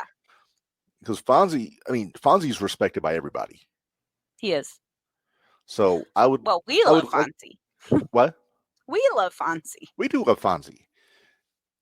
And so you gotta. I would like to hear more about this. Like, we're just hearing Joey's side of it. Obviously, we'll never get Sabu's side of it. Yeah. But I would like. Part of me wants to ask Fonzie about it sometime next time, like one of these days when we talk to him. Let's give him some time. Oh yeah, definitely. No, I'm not going to call him now, but yeah, call him now, Reb. Call him now. I sent him a text yesterday, for condolences reasons, but yeah, I'm not going to say, hey, defend your friend's drug problem 2 days after he died. I'm not doing that. Well, I will say that I did reach out to our guest on Sunday. Yes. And I did ask him if he would be okay with talking about it, and he said he would. So, or at least talking about Sabu and the ECW days. So we've got the clearance to go ahead and talk to him about that. So cool. Which, if you didn't know, Sunday we're going to have a special Jumping the Rail. Are we doing it live or are we not doing it? We're going to record it and we're going to post it on Tuesday on YouTube, and then we'll drop it usual time on Thursday as a podcast. Okay. Who's our guest though? Angel from the Baldies. There he is. So excited. The King of the Streets. Kingpin. That's what he goes by. Kingpin. Apparently a lover of peanut M&Ms. Apparently. Yes. All right. Well, Minderz, I think we've covered all of our preliminary things to talk about. Let's get into LFG. All right. Well, we're down to 4 girls, 4 guys. And this week we are now down to 2 girls and 2 guys. So after what you've heard about them, I don't have a whole lot of notes because there wasn't a whole lot being done. There was the 4 matches and that was it. Are you enjoying your popcorn? I am. Did BJ Ray advance? Hell no. I was so excited. Guess who BJ went up against? Jasper Troy. Yes. Oh, wow, I guess. He did. Was Bully openly cheering against one of his own team members? He was. So they actually cut promos against each other before the matches. And this one actually stuck out to me. One of Jasper Troy's comments did. Because Jasper Troy told BJ, you are a 2-minute segment before the commercial break, and that's all you'll ever add up to. Ooh. Oh, they were scorching each other. It was actually really good. Everybody that was cutting promos, it was so good. So good. But yeah, so Jasper Troy moved on. Mm-hmm.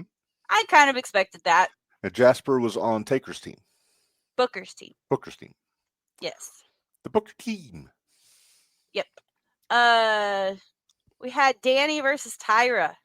May Steele.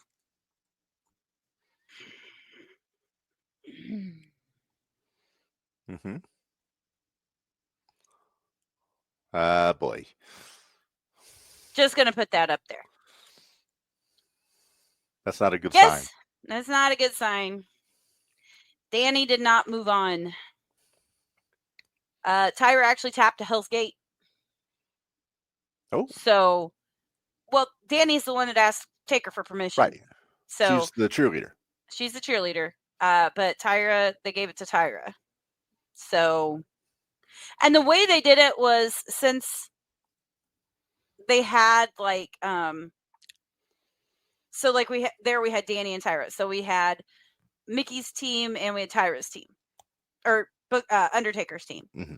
But all 4 of them got to pick who stayed. So like Bubba and Book could pick 2. So they all picked Tyra. Now, if there was a tie, would like Michaels be the tiebreaker? Yes. Okay. Michaels would have been the tiebreaker. There were no ties though. Okay. Then we had Xena. Xena versus P Nasty. Okay. Panina. So Panina is Book's team. Mm-hmm. Xena's Bubba's team. Right. She's the one that Bubba's really high on. Yes. And she is still, in my opinion, if she doesn't beat Tyra, I'm going to be very upset. Very upset. Mm-hmm. Xena had it all together. She made P Nasty look like gold. And even when they got to the back, like they show like when they go to the back and they show like how like when they interact when they get back there. And even P Nasty said if it wasn't for Xena, my match wouldn't have been that good. So the fact that she said that was kind of, to me, that was, well, Xena's moving on. So, because they even asked P Nasty, Bubba asked P Nasty, do you honestly think I should give you the point? And P Nasty says, I'm always going to bet on myself, but I totally understand if you give it to Xena. Good, right answer. So, I mean, yeah, that's what I said. I said she had the right answer there because she's always going to bet on herself. Yeah, she deserved the point in her opinion. But so then the last one we had was Shiloh versus Chris Island. Okay. Chris Island's on Mickey's team. He bouncy. Mm-hmm. And then Shiloh is the one missing the front tooth.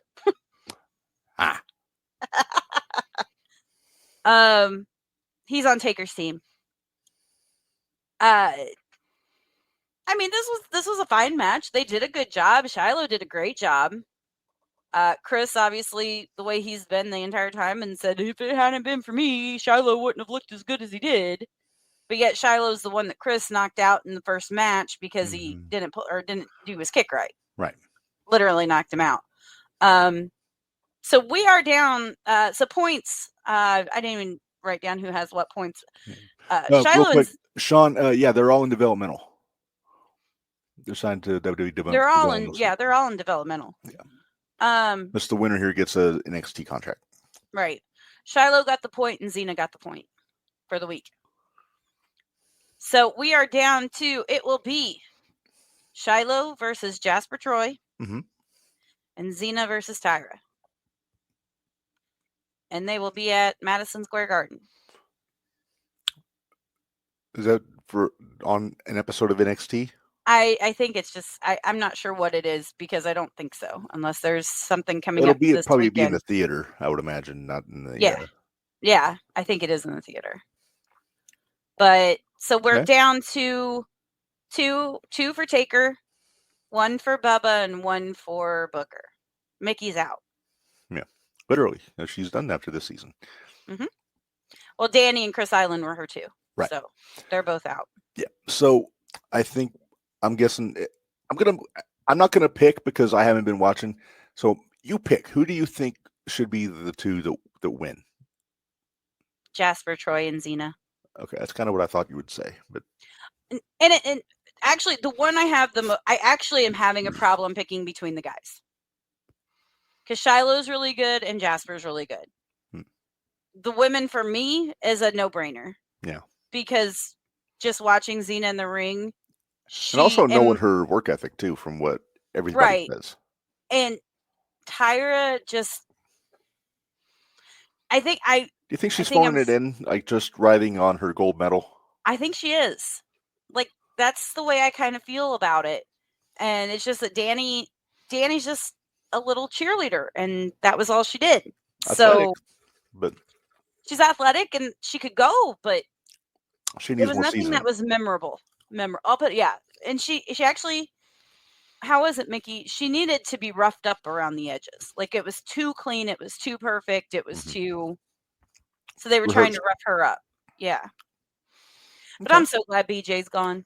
Yeah, good riddance, I say. Don't have to deal with that asshole anymore. Yeah. All right. Well, Minderz, let's move on. Let's talk Backlash, because there were some interesting things that happened on Saturday. There were. We got a debut that we've been waiting for. Which was almost my hoot. Mm-hmm. It almost was my hoot. Matanza. Monster For those that don't watch Lucha Underground, that is Jeff Cobb. Jeff Cobb, yes. How much of this did you actually? I know you said you watched highlights, but what all did you see? I watched all of the Cena Orton match. Okay, I meant the first match, which would have been match? Yeah. The finish. The finish. Yeah. Okay, so you missed the part. So you know how there's been the whole deal going on between Priest and McIntyre. Yes. Okay. So at this one point, McIntyre Claymore Priest. LA Knight was already on the ground because he had taken a South of Heaven. South of Heaven. Drew Claymore Priest. Priest fell on LA Knight and the refs started counting. Nice. Yeah, I was like, this is perfect. Would have been perfect. Another way that Drew McIntyre screwed himself over. Imagine if they would have had that be the finish. I thought they were going to have it be the finish. I really did. But we got Jeff Cobb back. Mm-hmm. And he's in the bloodline. Well, he helped Jacob. 2.0. He helped Jacob. But Jacob didn't look too thrilled about it. So maybe Jeff was a solo call. I think he was.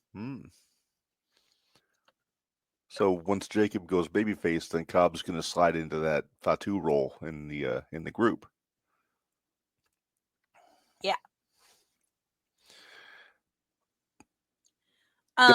Sean, he's with you. He says Jacob wasn't happy with Jeff Cobb. He was not happy. He kept staring at Jeff and at Solo. I know I know this match has happened in MLW, but now I'm just chomping at the bit for Fatu against Cobb. I think we'll see it eventually. But I mean, what were we even saying? What were we even saying though when Solo first showed up? All of us were saying that he took Fatu. It should be Jacob. That's what we said from the beginning. Mm-hmm. And that's not even a knock on Solo. It's just how good Fatu is. Yeah, exactly. I love what Solo did in NXT before he came up and joined with the Bloodline. Yeah, I think Jacob's going to turn face. I think he has to. It has to, yeah, he's He too has over. to. He's too over. The fans love him, and the story's there. The story's there. And Draco can be babyface. And he can still be a badass. Yeah. So Okay. let him do both. So Minderz, Lyra and Becky was next. hang on. Before you do that, how many sugar side eyes do you give this match? The 4-way? Yeah. 1.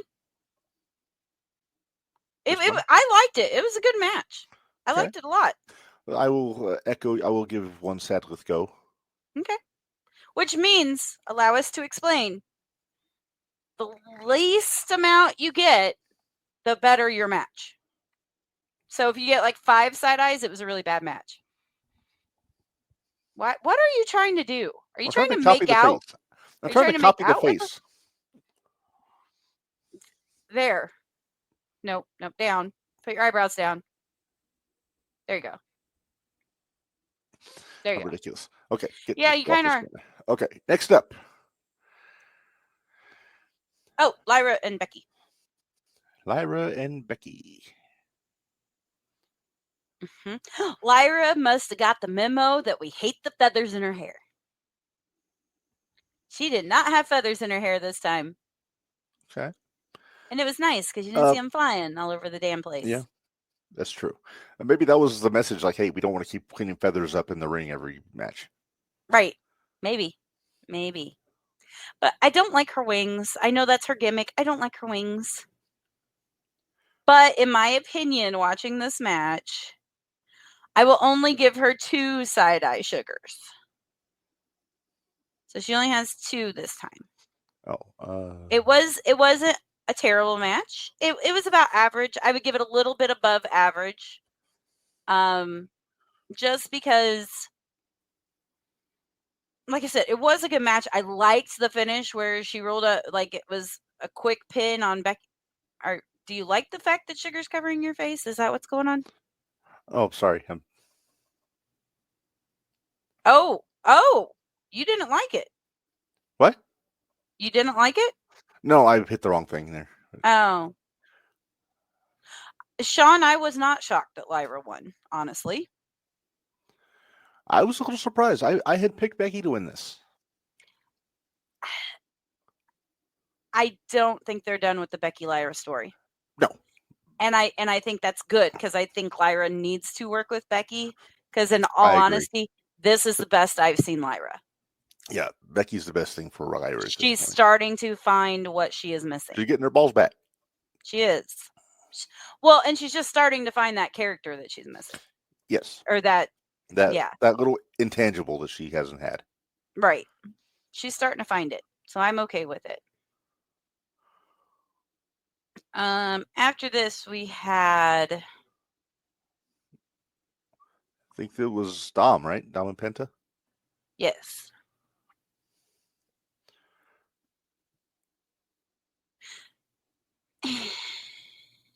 I'm going to go first on this. I'm going to give this one 3 sad Lithgows for the finish. It was terrible. I'm going 4. Oh, 4 sugars. Yeah. I wasn't a fan. Was not a fan. But I'm also over El Grande Americano. Yeah, I'm over him. Hey, he won the Speed Championship last week. I don't care. Do we really care about the Speed Championship? He was on a goodwill mission to Mexico this week, so he missed Raw. Sure he did. All right, I believe the next match, Minderz, was Gunther and McAfee. Yes. And I'm going to say this. I was impressed with Did you Pat watch this in at all? match. I did. Okay. He took his Did you lumps listen like a to it man. on mute? Did you listen to it on mute? No, I actually listened to Michael Cole cheerleading. Wade Barrett through this was my absolute favorite. I love Wade. As he's trying to keep Cole in his seat. Yeah, he's trying to keep Cole from jumping off a ledge during He this is. match. It was great. I can't ask what any more of Wade. I can't because he did great. Yeah. Him calling and of course Michael Cole. Oh, I can't be biased during this match. I'm gonna be He's never biased during biased. this. He's always biased. But I will say, yes, I was impressed with Pat. I will give Matt his due on the Pat McAfee. Matt McAfee. He's like Dan Malenko. Yeah, exactly. Shut up. So I will give McAfee his flowers for this because I think considering he's only had 3 matches in his life, and he went there and he hung with Gunther. He took it like a man. Yes.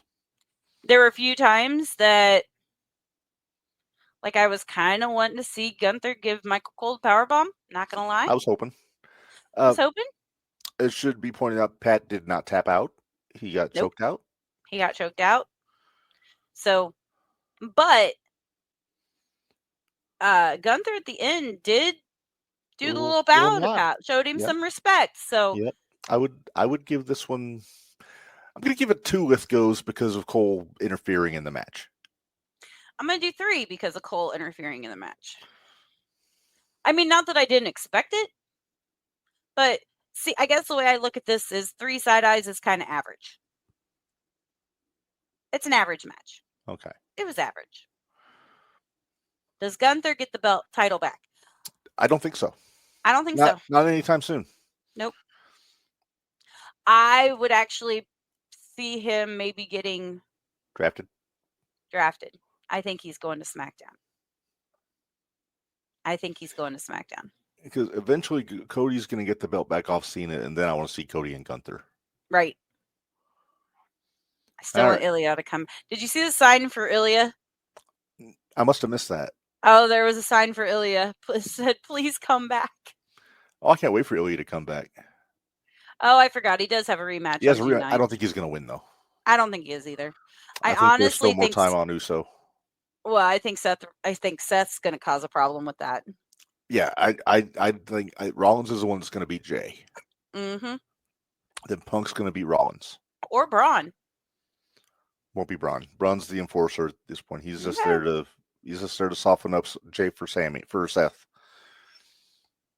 Well, when's the who? Is that next? There's a triple match that's going to happen. It's going to be Punk, Jay, and Sammy versus No, it's a tag match. It's Sammy and Punk against Braun and Seth. That's at the main event. Yeah, there you go.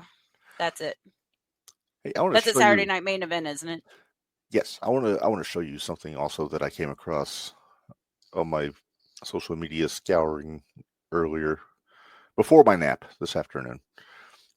Must have been nice to get a nap. It's a side by. I didn't. No, the nap took me. I wasn't planning on a nap. But no, this is a side by side comparison. I want to see what you think of this. Okay.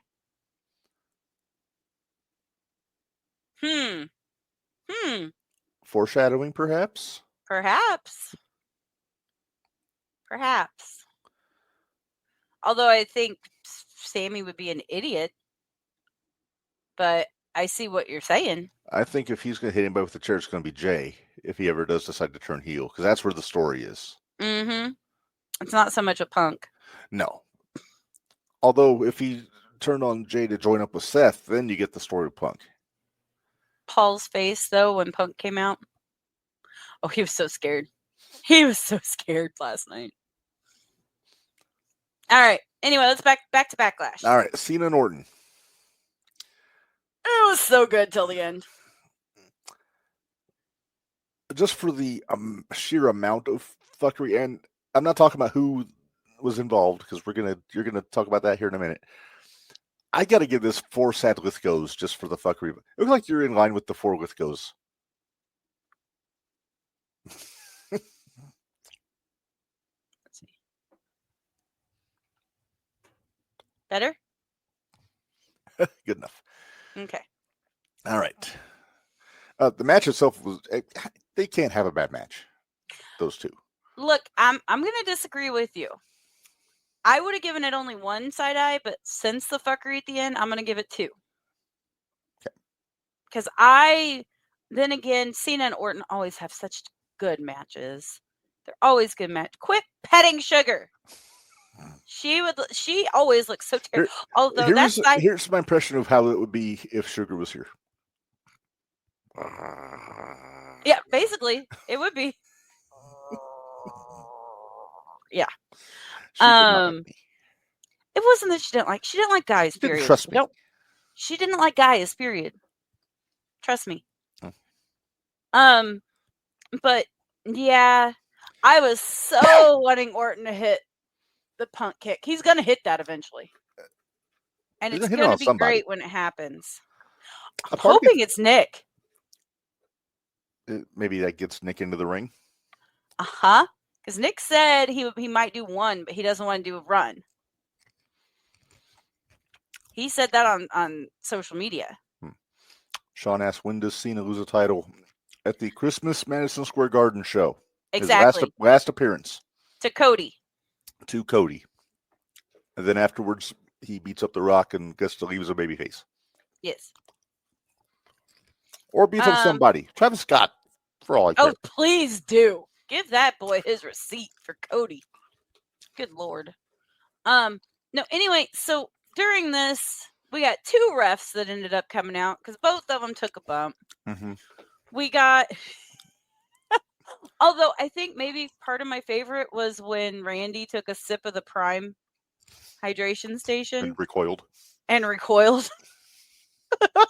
thought that was great. Truth came out, obviously. Truth came out. Took a hell of an RKO. He did. That landed on Cena. Oh, okay. Then he loses it in his hometown December 13th then. Okay, then he's losing it December 13th. Either that or he wins, and on the way out, he hands the belt to Triple H on the ramp. I don't think he'll do that. I would rather see him. Because he said he's going to ruin wrestling, so he's not going to do that. He's going to lose the belt. You know?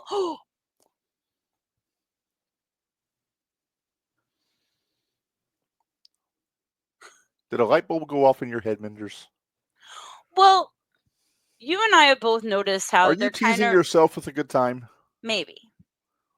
You know how we notice they're running back a lot of storylines? Mm-hmm. Like history always repeats itself? Mm-hmm. Tripp doesn't want Cena to leave with the belt. Montreal Screwjob? Bingo!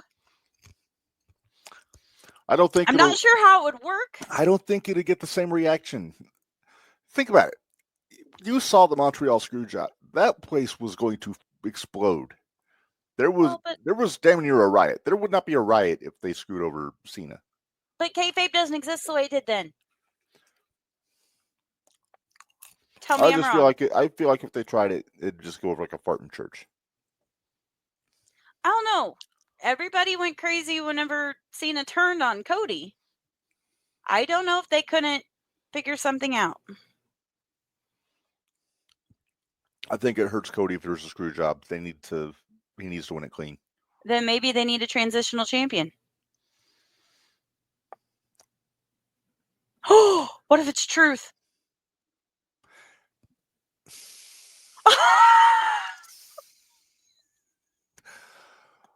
Okay, I will admit, if Truth wins the belt, they will be throwing babies in the air. Oh my God! What if it's Truth?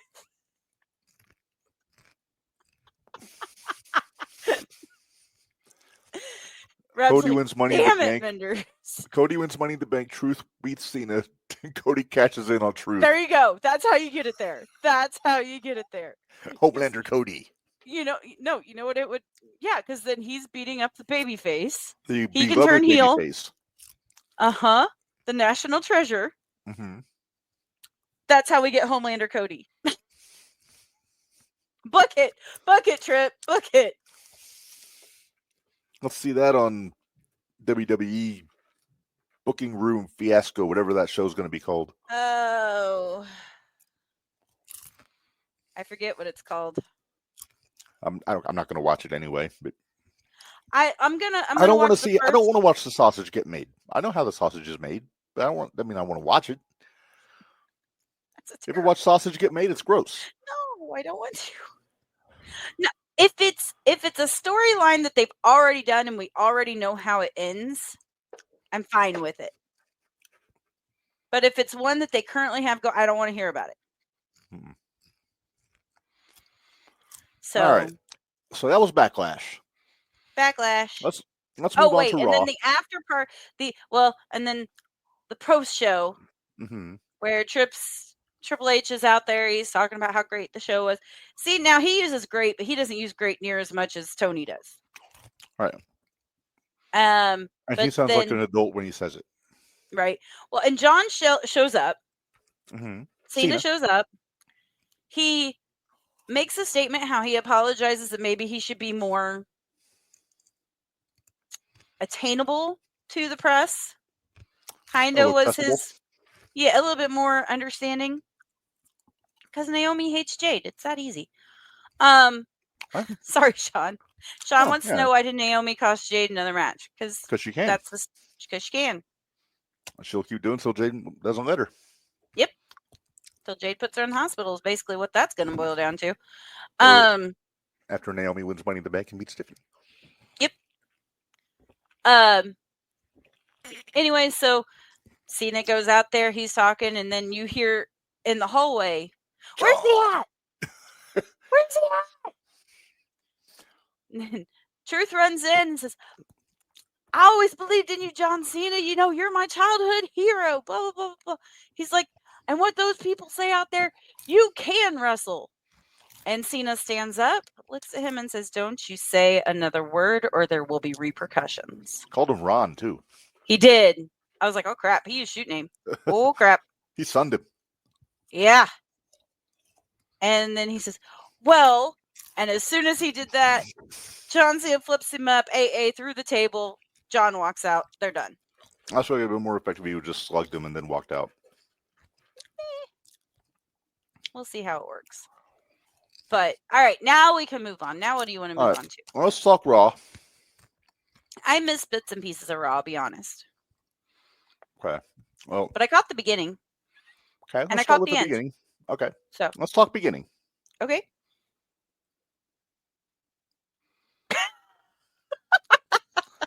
Oh, I thought you were going to start talking. No, I was going to let you start. No, go ahead.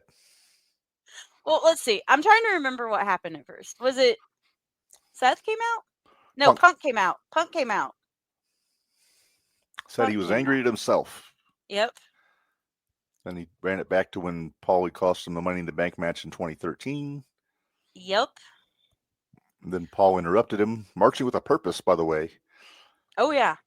The tan, much better this week. Much better. He did not look like a baked ham. No. Much better. Or glazed ham. Or glazed ham. Yeah. So before Punk can go too much further, then Rollins comes out. And a lot of people would think Rollins is spitting truth in these promos about Punk. Well, that's the best way to do it, is to spit truth. That's true. Because if there's an actual beef, then that's when they're the best storylines. That's true. But so Rollins runs his trap about Punk and saying he's scum and all this stuff. He cost him the world title. And then Punk says something like, "You'll never be world champion as long as I'm on my 2 feet," or something like that. Mm-hmm. And Seth sick brawn on him, and they beat the crap out of him. And then here came Sammy. Then came Sammy. And Jay. And then Jay. And not for nothing, that means the babyfaces had a 3-on-2 advantage on the heels. Mm-hmm. It doesn't add up. It should be the other way around. I know they don't have a third guy, but unless they're counting Paul, but Paul doesn't do anything. He's just up there reacting, which is all he needs to do, by the way. Fantastic. Yes. So, yeah, so that builds to the announcement for main event, Punk and Sammy against Braun and Seth. Which I'm assuming Jay will be in the corner for... No, Jay's got a match. Oh, that's right. Jay's wrestling Logan Paul on that show. I'm sorry, was that derision on your part? Something like that. I know Paul's good. Don't get me wrong. I know Paul's good. Here's the thing. Is he going to be good enough to carry Jay to a good match? Good question. Look at the last two. Jay wrestles Gunther and Seth Rollins. That's the last 2 matches. Those guys can carry Jay to a good match. Mm-hmm. Jimmy could not carry Jay to a good match. Hell no. Roman did okay. Yeah. Kevin and Sammy did good with them at WrestleMania a couple years ago when they had that tag match. But then you also had the Usos. You didn't have them as singles, and they always do better. As a team. Always do better as a team. Mm-hmm. So it's just, I'm very curious to see how Logan can do, because usually it's the heel that calls the match. So we'll see how Logan does. Although I'm not going to put it past him though either, because I mean they do have they do have their producers and different people to call their matches for them. So true, but which is still really when frustrating. You're out there, but you got to be able to read the crowd, and right, which I do think Logan does well. Mm-hmm. I do think Logan does read the. But does this mean we're going to see freaking Travis Scott? Hope if not. Logan Paul's out there? No, he'll see Logan's. Is I Am out Speed there. coming back? I Show Speed? Probably not. If I was him, I wouldn't. He almost got cut in half. Maybe his manager will come back. Probably his manager or one of his podcast chums with those brass knuckles will show up. And then we'll probably get Jimmy running interference. You know, I was actually surprised when McAfee showed back up last night. Yeah, I would have had him off for the whole show. I thought about how I was thinking he should have been off. Man, his chest. Oh. Hamburger. Oh. Props to him for taking the chops. I'm just saying. Hey, like I say, he took that ass kicking like a man. He did. He did. All right. Let's see. We talked about Becky's promo. Mm-hmm. AJ and Finn, I thought was a good match. It was actually really good. I liked that match a lot, actually. Aside New Day. what did New Day do? They were on commentary during the Viking Creeds match. Yeah, the Creeds won that, didn't they? Yeah, New Day interfered. Here's the thing. Aside from the matches, the angles almost seemed like they were kind of in a holding pattern. They didn't do anything bad, but they didn't really do a whole lot to advance anything. Right. Well, and the reason I think they're doing that is because they do have Saturday night main event coming up. Right, because I think they booked the triple threat for the tag titles, right, for main event. Yeah. Vikings, Creeds, and New Day. So I think everything's going to be at a hold. I don't think they're going to push to anything too major until we get to not next weekend, but the following weekend. Right. I don't think there's any title changes coming on Saturday. No. I will actually be driving through Tampa when all that's going on. So we might pay Fonzie a visit. I'd love to, but we can't. We're already getting our whole week booked. It's like, yeah, it's ridiculous. Did you make time for a Coastal Championship Wrestling show? No, I don't have time. All right. It needs to be one of those when all of us can go down, because I would just feel awkward going by myself. Yeah. Well, maybe I would, maybe I wouldn't. All right. Well, anyway, moving on. You didn't send me the lineup of what we're talking about tonight, so I have no idea. No, we're almost wrapping up here. The main event, we talked about a little bit during this is Judy's segment. Really good. I like how at the end they kind of teased Rhea looking at the belt. Mm-hmm. So we know that's going to circle back around. I thought that was very well done, actually. Mm-hmm. Because it wasn't like she was because they had the belt in the middle, so it wasn't like she was looking past Io. Right. Like she was looking at her as a competitor, though. Yeah. She wasn't going to sun her like she did at WrestleMania build. Right. She wasn't going to palm face her or anything like that. Face. So, pie face, whatever. Yeah. So that was Raw. It was a good Raw. Not anything really to write home about. It did what it needed to do. Did you watch AEW? Fuck no. Neither did I. No. I meant to. I meant to because I'm really curious. I do need to go back and watch it because I want to see if MJF is in the Hurt Syndicate yet. I'm curious this week. I might watch the main event just because it's Joe and Mox in the cage. Oh. I have no delusions that Mox is dropping the belt on TV, but no. But just to see Joe just rough Mox up in a cage. It'd be fun. I hope he gives him a gut buster. At least 3. Muscle buster. Muscle buster. At least 3. Maybe. We'll see. At least.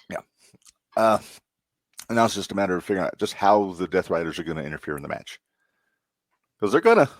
They'll figure out a way. Or the Bucks will show up. Or the both. Now you're making me not want to watch on Wednesday. How about this? Well, yeah, you don't have a way to rewatch it, do you? I do. Oh. I can do You it on want me YouTube to TV. watch it first and then tell you how much bullshittery is in it, and then see if I can actually make it to the main event? If you want to do that, go ahead. I do listen to Busted Open After Dark usually the next morning. Oh, that's right. So all right. You basically know what happens. Yeah. All right. So we're not going to talk too much about Sabu today, just because if you follow our Facebook, we do have a show announcement for our Extreme F and Review. We're doing a special bonus episode Thursday that we're going to record, and we're going to drop it on the podcast Thursday night. It's going to be us and Dickie Wabash from Mad Bash Studios. And instead of doing an ECW on TNN episode, we're each picking a Sabu match, and we're going to watch 3 Sabu matches on Thursday. Still working on mine. Yep. I think Dickie's down. I got 2 in mind. I've got 2 in mind, and we're trying to help you figure out which one. Well, here's my thing, because like I said, ECW wasn't my thing. I didn't get it. So I haven't watched a whole lot of it. So here's what I'm suggesting. How about you guys pick the ones you want and then pick the third one, and then I'll just react to everything, and we'll say that third one that isn't your favorite and isn't Dickie's favorite but still needs to be mentioned can be mine. Okay. Oh, real quick, Sean, I forgot to mention this. Mercedes Moné did lose her New Japan Strong Women's Championship over the weekend. Good. So her bag's a little lighter. But yeah, I think I know which one I'm picking. So we're going to have to figure out links and time cues, but we'll put that in the notes when we drop the episode. And I've been watching some, so I may come up with my own. I watched a fun one that I'm not going to pick, but I watched a fun match today, Sabu and La Parka from MLW in 02. You told me not to go to MLW. No, I'm just saying I watched that match. I wasn't saying I was going to. Oh. I'm not picking it. Okay. I just watched it for enjoyment. What did I tell you I watched it? I watched. You said you were watching some Japan. I watched this. I had been watching Japan because it was Funkin'. It was Funkin' Sabu. I got you. But yeah, you said you watched Van Damme in the stretcher match also. Yeah, Van Damme in the stretcher match. Yeah. That's a good match. It's kind of a train wreck, but exactly, it's a train wreck. And I was like, yeah, no, I'm not picking this one. Yeah. But I've discovered that there aren't too many that aren't train wrecks when it comes to Sabu. So. The ones in Japan are crazier than the ones in ECW. Yeah, maybe I shouldn't be watching the Japan ones. All right. Well, Minderz, the only other thing we really have to discuss today is our top 10 Tuesday for this month. So let's go ahead and throw to that. Okay.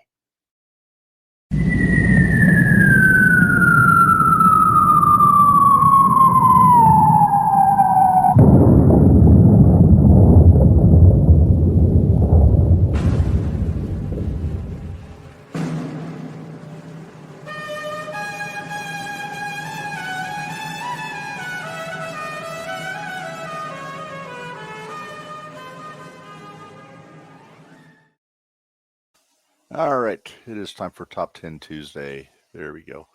And why did you put up the JTR Hall of Fame background? What? Oh, hang on. Give me a second. Like, wait a minute. I set up a separate, hi, John. With all of our segments. I don't know who John is, but hello, John. Three Belts Monet. Good. One less than she had. Mm-hmm. Here's to 2. Yeah. All right. Actually, you know what? We might get some new listeners because I actually joined another wrestling group on Facebook. So, and I shared our podcast with them. So we might get some more from the Chicago area. So hey, I did hear we got some listeners in the Netherlands. So. Gone Dutch. When does Omen travel overseas again? I'm not sure. He traveled to St. Louis over the weekend though. No, he didn't. Was he in the? He wasn't the one that got the AA from Cena. I don't think so. I didn't get a chance to ask him, but the more I looked at it, it doesn't have enough. Whoever got it doesn't have enough tattoos on their one arm. Gotcha. I went through and really. Oh, but speaking of, I forgot to say this earlier. Nixie XS was on Backlash. Yeah, I saw you sent me a message about that. Yeah, she was actually one of the EMTs that came out to help when Priest and McIntyre went off the stage, out in the crowd, out in the stage. Yeah. Was she just like a glittery EMT? Well, she had her usual makeup, but she had like the EMT. Yeah, it was really weird. I was like, hey, there's Nixie. She's and like, then people are gonna recognize me. And then when Truth took that's why I wanted to bring up the AA. When the AA got done in the press conference for the press conference, Mike Outlaw was one of the guys that came to check on Truth. Outlaw. So I was like, oh, cool. And I'm pretty sure Bosby was there too. I'm pretty sure I saw Bosby too. So, and I know our buddy Baracus was there, but he was in the crowd though. He was the table. I mean, you're not wrong. Okay. You're not wrong. Anyways, back to top 10 Tuesday. Flying off the rails as usual. All right, so this is a Sabu tribute top 10 list, and this might help you pick your matches, Minderz. Because all right, so I need to take notes. Let me take notes. So our subject today is top 10 Sabu's greatest opponents. So not a match necessarily, but this might give you a little bit of a roadmap. Yeah, but this will give you kind of a roadmap to some of the matches you should look for. Okay. All right. So number 10, Just Incredible. No. We watched this match when we covered Anarchy Rules on the Extreme F and Review, Minderz. We did. We've seen this one. But it is one of my favorite Sabu matches between those two. Well, maybe I will then. We'll see. Well, I would say don't pick that one just because we've already covered it on the show. I called it. Yeah. Okay. Got it. All right. Number 9, the only non-ECW one on the list, I went with the Monster Abyss from TNA. Yep. Yeah. You should check out their barbed wire match. That's right up your alley. Right up my alley. But no, they did all this crazy shit, but they really told a good story with it too. It was rolled around Abyss being afraid of barbed wire. But Father Mitchell didn't care, so he made him do it anyway. Father Mitchell. Father James.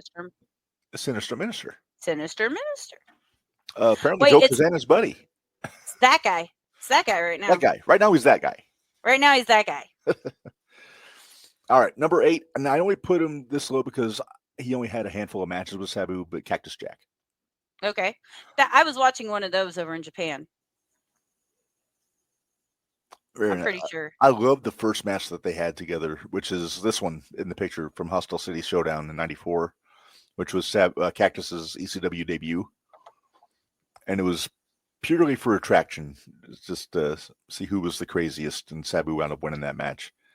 And then they had a rematch in '95, and then I think they had another street fight. I forget when that was, though. Let me just look here real quick. What are you looking for? I want to look at my history, and I can tell you which ones I've been watching. Oh. The stretcher match from '96 with Rob Van Dam. Where'd the other one go? Sabu versus Cactus Jack in the Desert Death Match. Okay, yeah, that's like the third match they had. Sabu and Terry Funk barbed wire match. Oh, that one's crazy. Terry Funk and Tarzan Goto yeah. versus the Sheik and Sabu. So those are some of the ones. I'm just curious. I didn't watch that match. Did the Sheik throw fire? I don't remember. I'll have to go back and watch. There was one of these that it started out and it was just like a highlights of the match, and so I quit before it got going because I was like, I don't want to watch just the highlights. I want to see the whole damn thing. If I'm gonna sit and watch a death match, I want to watch the whole thing. Yes. All right. Well, number 7.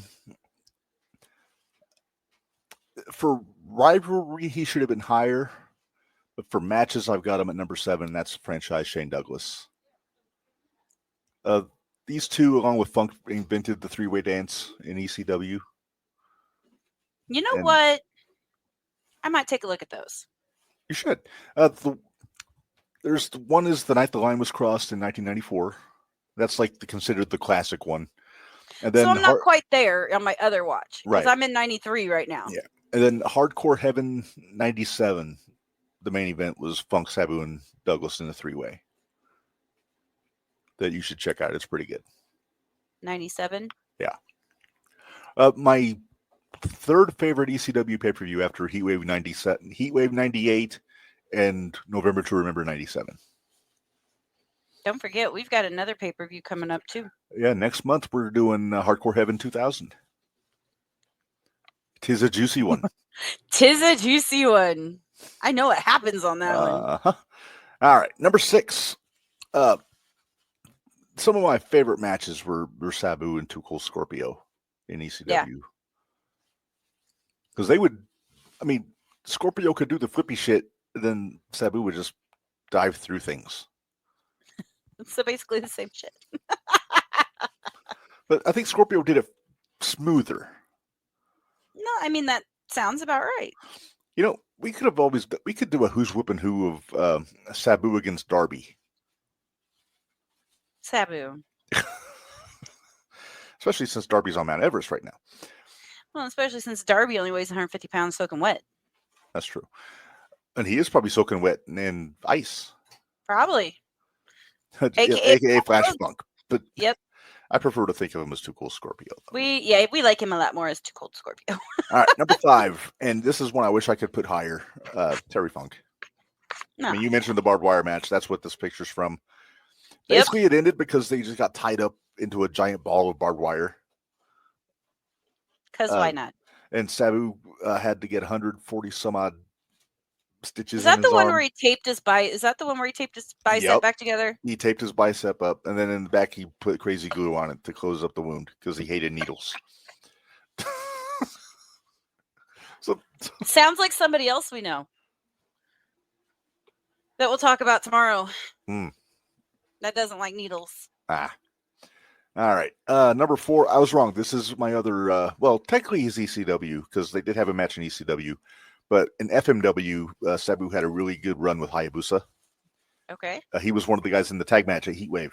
Him Yep. and Shinzei Shinzaki against Van Damme and Sabu. Doom. But these guys are so similar, right down to their just their look, except for the mask. They were very similar Right. looking, and their styles were very similar. But Hayabusa again, a little more polished with the high flying stuff. Yeah. I don't think Sabu meant to be. I didn't think No. he wanted to be. Do you remember? Wasn't that one the thing he said? Who was it we were talking Dickie. to? Dickie Was it said Dickie? he would mess up on purpose to make it not look good, but Right. he could do all that stuff flawlessly. But But he he would made do a it to- point to do something where he would do the triple jump and then fall off the top rope. But he did that on Mhm. purpose so it wouldn't look perfect. Right. Which I love that story. I do too. All right, number 3. These are probably the 3 you thought were coming, Minderz. All If I had to right. guess. RVD. Yep, that's one of them. This picture is from WrestlePalooza 98 when they went to a 30-minute draw for the TV title. Who was Recognize champ at the time? What? Who was champ at the time? Van Damme. Okay. Do you recognize the referee? No, it's blurry. Would you recognize him if he had a black robe and a gavel? Was that Judge Jeff? That is Judge Jeff Jones as the referee in that match. I'm really impressed I remembered his name. I love the feud these two had because basically it revolved around when Sabu was a babyface and Van Damme was a heel when Van Damme first came up, and he was like the cocky asshole, which apparently he's really good at. No. And Van Damme and Sabu kept trying to get a handshake out of him, and this went on for months. And Van Damme just wouldn't shake his hand. And then that's what led to the stretcher match. Gotcha. Okay. And then they started teaming up, even though they didn't like each other. And Sounds familiar. yeah, then they got Fonzie, and they were on the same page, but they still didn't quite like each other. Sabu still wanted to beat him up here and there. Yeah. It was a contentious relationship, as we saw on TNN when we were like the tail end of Sabu's run. Mm-hmm. But Fonzie always kept him He called it right down the middle, Daddy. right down the middle. Yep. All right, number 2, Sandman. Yep. These two. I'm probably kind had of the surprised you didn't go craziest number matches. one. No, they I had know. the- I know who your number one Right, is, but but these two definitely had the craziest matches in their run in ECW. The Stairway to Hell matches and the Singapore Cane on a pole and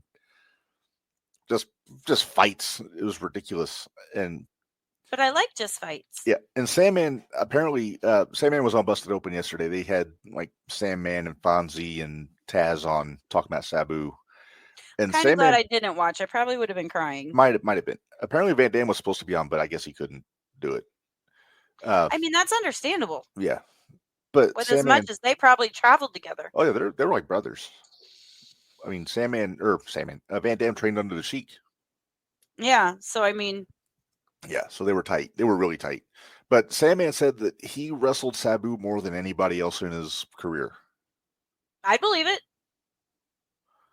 So I yeah, believe they were tight too. So, but yeah, it's Minderz law. If you're buddies, you're gonna beat the piss out of each You're other, gonna beat the piss out of each other. or blood, or feces, Whatever or else. What other bodily fluids you want to get rid of? Ugh. That sounded really bad, It didn't it? did. I'm not Yeah. cutting it though. Okay. All right, number one. Do I have a drum roll on this? Yes, I do. I think you do. All right. It's a no-brainer for me. I know you disagree, but it's Taz. Yeah. Well, I mean, I still had him in top 3. I just Well, the man above Taz. They Change I would have done. I mean, they main evented the first pay-per-view, even though they didn't go on last. Right. But this was the match that they built that pay-per-view around. At Mhm. Barely Legal. Then Mhm. they had rematches. They had they traded the FTW championship back and forth. They were tag team champions together, like in '95. Then when Sabu bailed on ECW, went to Japan, then that's when Taz got over as Taz, because he was the Tasmaniac before that. Yeah, I knew that. Yeah. You got to the Tasmaniac yet? Not yet. We're not quite. I think I'm only like 3 episodes away though. I think I'm really close. Okay. But yeah, when I think of Taz, I think of Sabu and vice versa as far as feuds go. And they shared Fonzie. Fonzie turned on Taz to go with Sabu. That's true.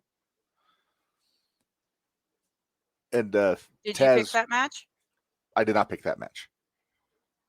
I didn't pick Barely Legal, but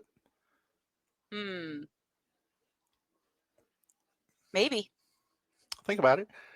I'll think about it. But yeah, that's especially those top 2 are the 2 I most think of wrestling Sabu. Yeah. Sandman and Taz. Well, top 3 because RVD is always up there. And when I think of Sabu, it's always RVD that I think of with Sabu. Yeah. So. All right. So we kind of have a busy week, Minderz, because We do. It's tomorrow, Independent Shootout. We got Bax from Pro Wrestling Epic joining us. And he will be on at 6:15. All right. Well, I mean, we start at 6, so jump on at 6. Listen to the whole thing.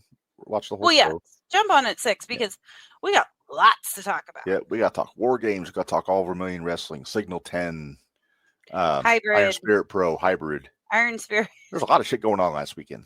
There was. Thursday, I think I sent you all the results too, by I think the way. you did. Okay. Thursday, we mentioned we're doing the Sabu tribute Extreme F and Review episode. Friday, we're doing our regular Extreme F and Review episode. I need to talk to you about that too. Okay. And then also Friday, Gold Rush. We're going to be dropping on YouTube Friday. Oh, you got another one? We got one coming up. We're doing the SmackDown Tag Championships from 2016 to 2024. The blue nickels, as I call it. The blue nickels. Not to be confused with blue nipples, which just happens when you go out in the cold with no shirt. Great. Is that the one I said too with much. like the Spartan masks or whatever that was on? Okay. It's like the big pennies, but with the blue strap and the plates were silver. Yeah. Yeah. So that's what we got cooking this week. Next week on, Sunday we're recording it, but the King of the Streets is joining us on JTR Angel from the Baldies and ECW. Kingpin. Yes. And I'm debating, Minderz, should we just do that live on Sunday? I think we should. Why don't we? I mean, it's going on at 5. Yeah, but we won't do like the extra stuff like Hooch and Judy's, all that stuff. We'll just do the interview live. It's just going to be a special interview. Yeah. We're doing it at the usual time though, right? 6 o'clock? 5. We're doing it at 5. Okay. 5 Central. 5 Central time. We will post it on the Facebook page and all that with the link on to the YouTube. And And yeah, so if you got questions for Angel, if you're ECW fans, what have you, Bring jump them with us. on. Please bring him on. He said he wants original questions. He wants Yeah, he wants he wants original to be questions. challenged. Yes. And I've been working and I've been doing some research. Yeah. So And then I know you. So yeah. I really want to ask him about training with Johnny Rods, just what he was like, because Johnny's a Hall of Famer and a legend and everything. Trained Dreamer and the Dudleys. Well, some of the Dudleys, not Bubba. I need to go back and watch. I want to go back and watch those videos you sent me. I watched them once, but I want to watch them again. Yeah, because there's something juicy that we're going to get into. There's something really juicy there. I want to get into the tea on that one. Yes, it'll be a Sunday tea party with Spanish Angel. And like I said, I cleared it with him. We're going to talk a little Sabu on Sunday. We got to talk some Sabu. It just makes sense. He was there. So. And we got to talk New Jack too. Hell yeah! You got the. I want to show him. I want to see if he's ever seen this picture. Yeah. We got to have that picture ready. We got to have that picture ready. Because why wouldn't New Jack have a crossbow? I'm just saying. Well, and my biggest question for that is, what would he have done if he would have been in the ring? I believe he would have run. Probably. Or would he try to take it? Then he's a fool. All right. Well, Minderz, so that's what we got coming up. Thanks, everybody, for joining us. A big thank you to the Cazanas, the country gentlemen, for joining. Next week, do we have a guest on here? It's Angel. So we're going to record. Oh. There won't be a show on Tuesday. Oh, we're not doing Hoots and Judy's and all that on Tuesday then? We can. We'll talk about it. Well, a no guest show Tuesday. Just a no guest show Tuesday. And then we'll go from there. It'll be a short one because, 3 hours goes a little much once in a while. Yeah. Which we're flirting with at the moment. Yeah, we're flirting with right now. So, yeah, we'll do Sunday with Angel. Then we will do a regular episode Tuesday. Make it a free-for-all. You guys get in the comments. Just mention what you want to talk about, and we'll bring it up. Maybe we'll pick something and let's pick a really crappy WrestleMania and talk about it. Okay. Well, I know which one I'd pick. Not 9. We can't do 9. Not 9. 6? 11. Oh, 11. Okay. Yeah, sure. It was rife with technical issues. Sean, you will have to listen tomorrow to find out who won War Games. Yep. We will be talking all about War Games tomorrow evening. Get to see my war paint. Yeah. And then we'll have to talk about my big moment Sunday. You had a great moment Sunday. I had a blast Sunday. I, on the other hand, crashed and burned. But I think you didn't do so bad. But we'll talk about all of that tomorrow, though. But yeah, we will talk that tomorrow at 8 about when we talk All Vermilion Wrestling. So yes. All right. Well, Minderz, let's get out of here. I'm hungry and I am ready to get moving here. So I had a long day. Got another long day tomorrow, but that's neither here nor there. All right. Yeah. All right. Well, thanks everybody for joining us. Until next time, for Minderz, this is Reb. Reminding you all, life is hard, work stiff, and we'll see you guys next. Thanks, guys.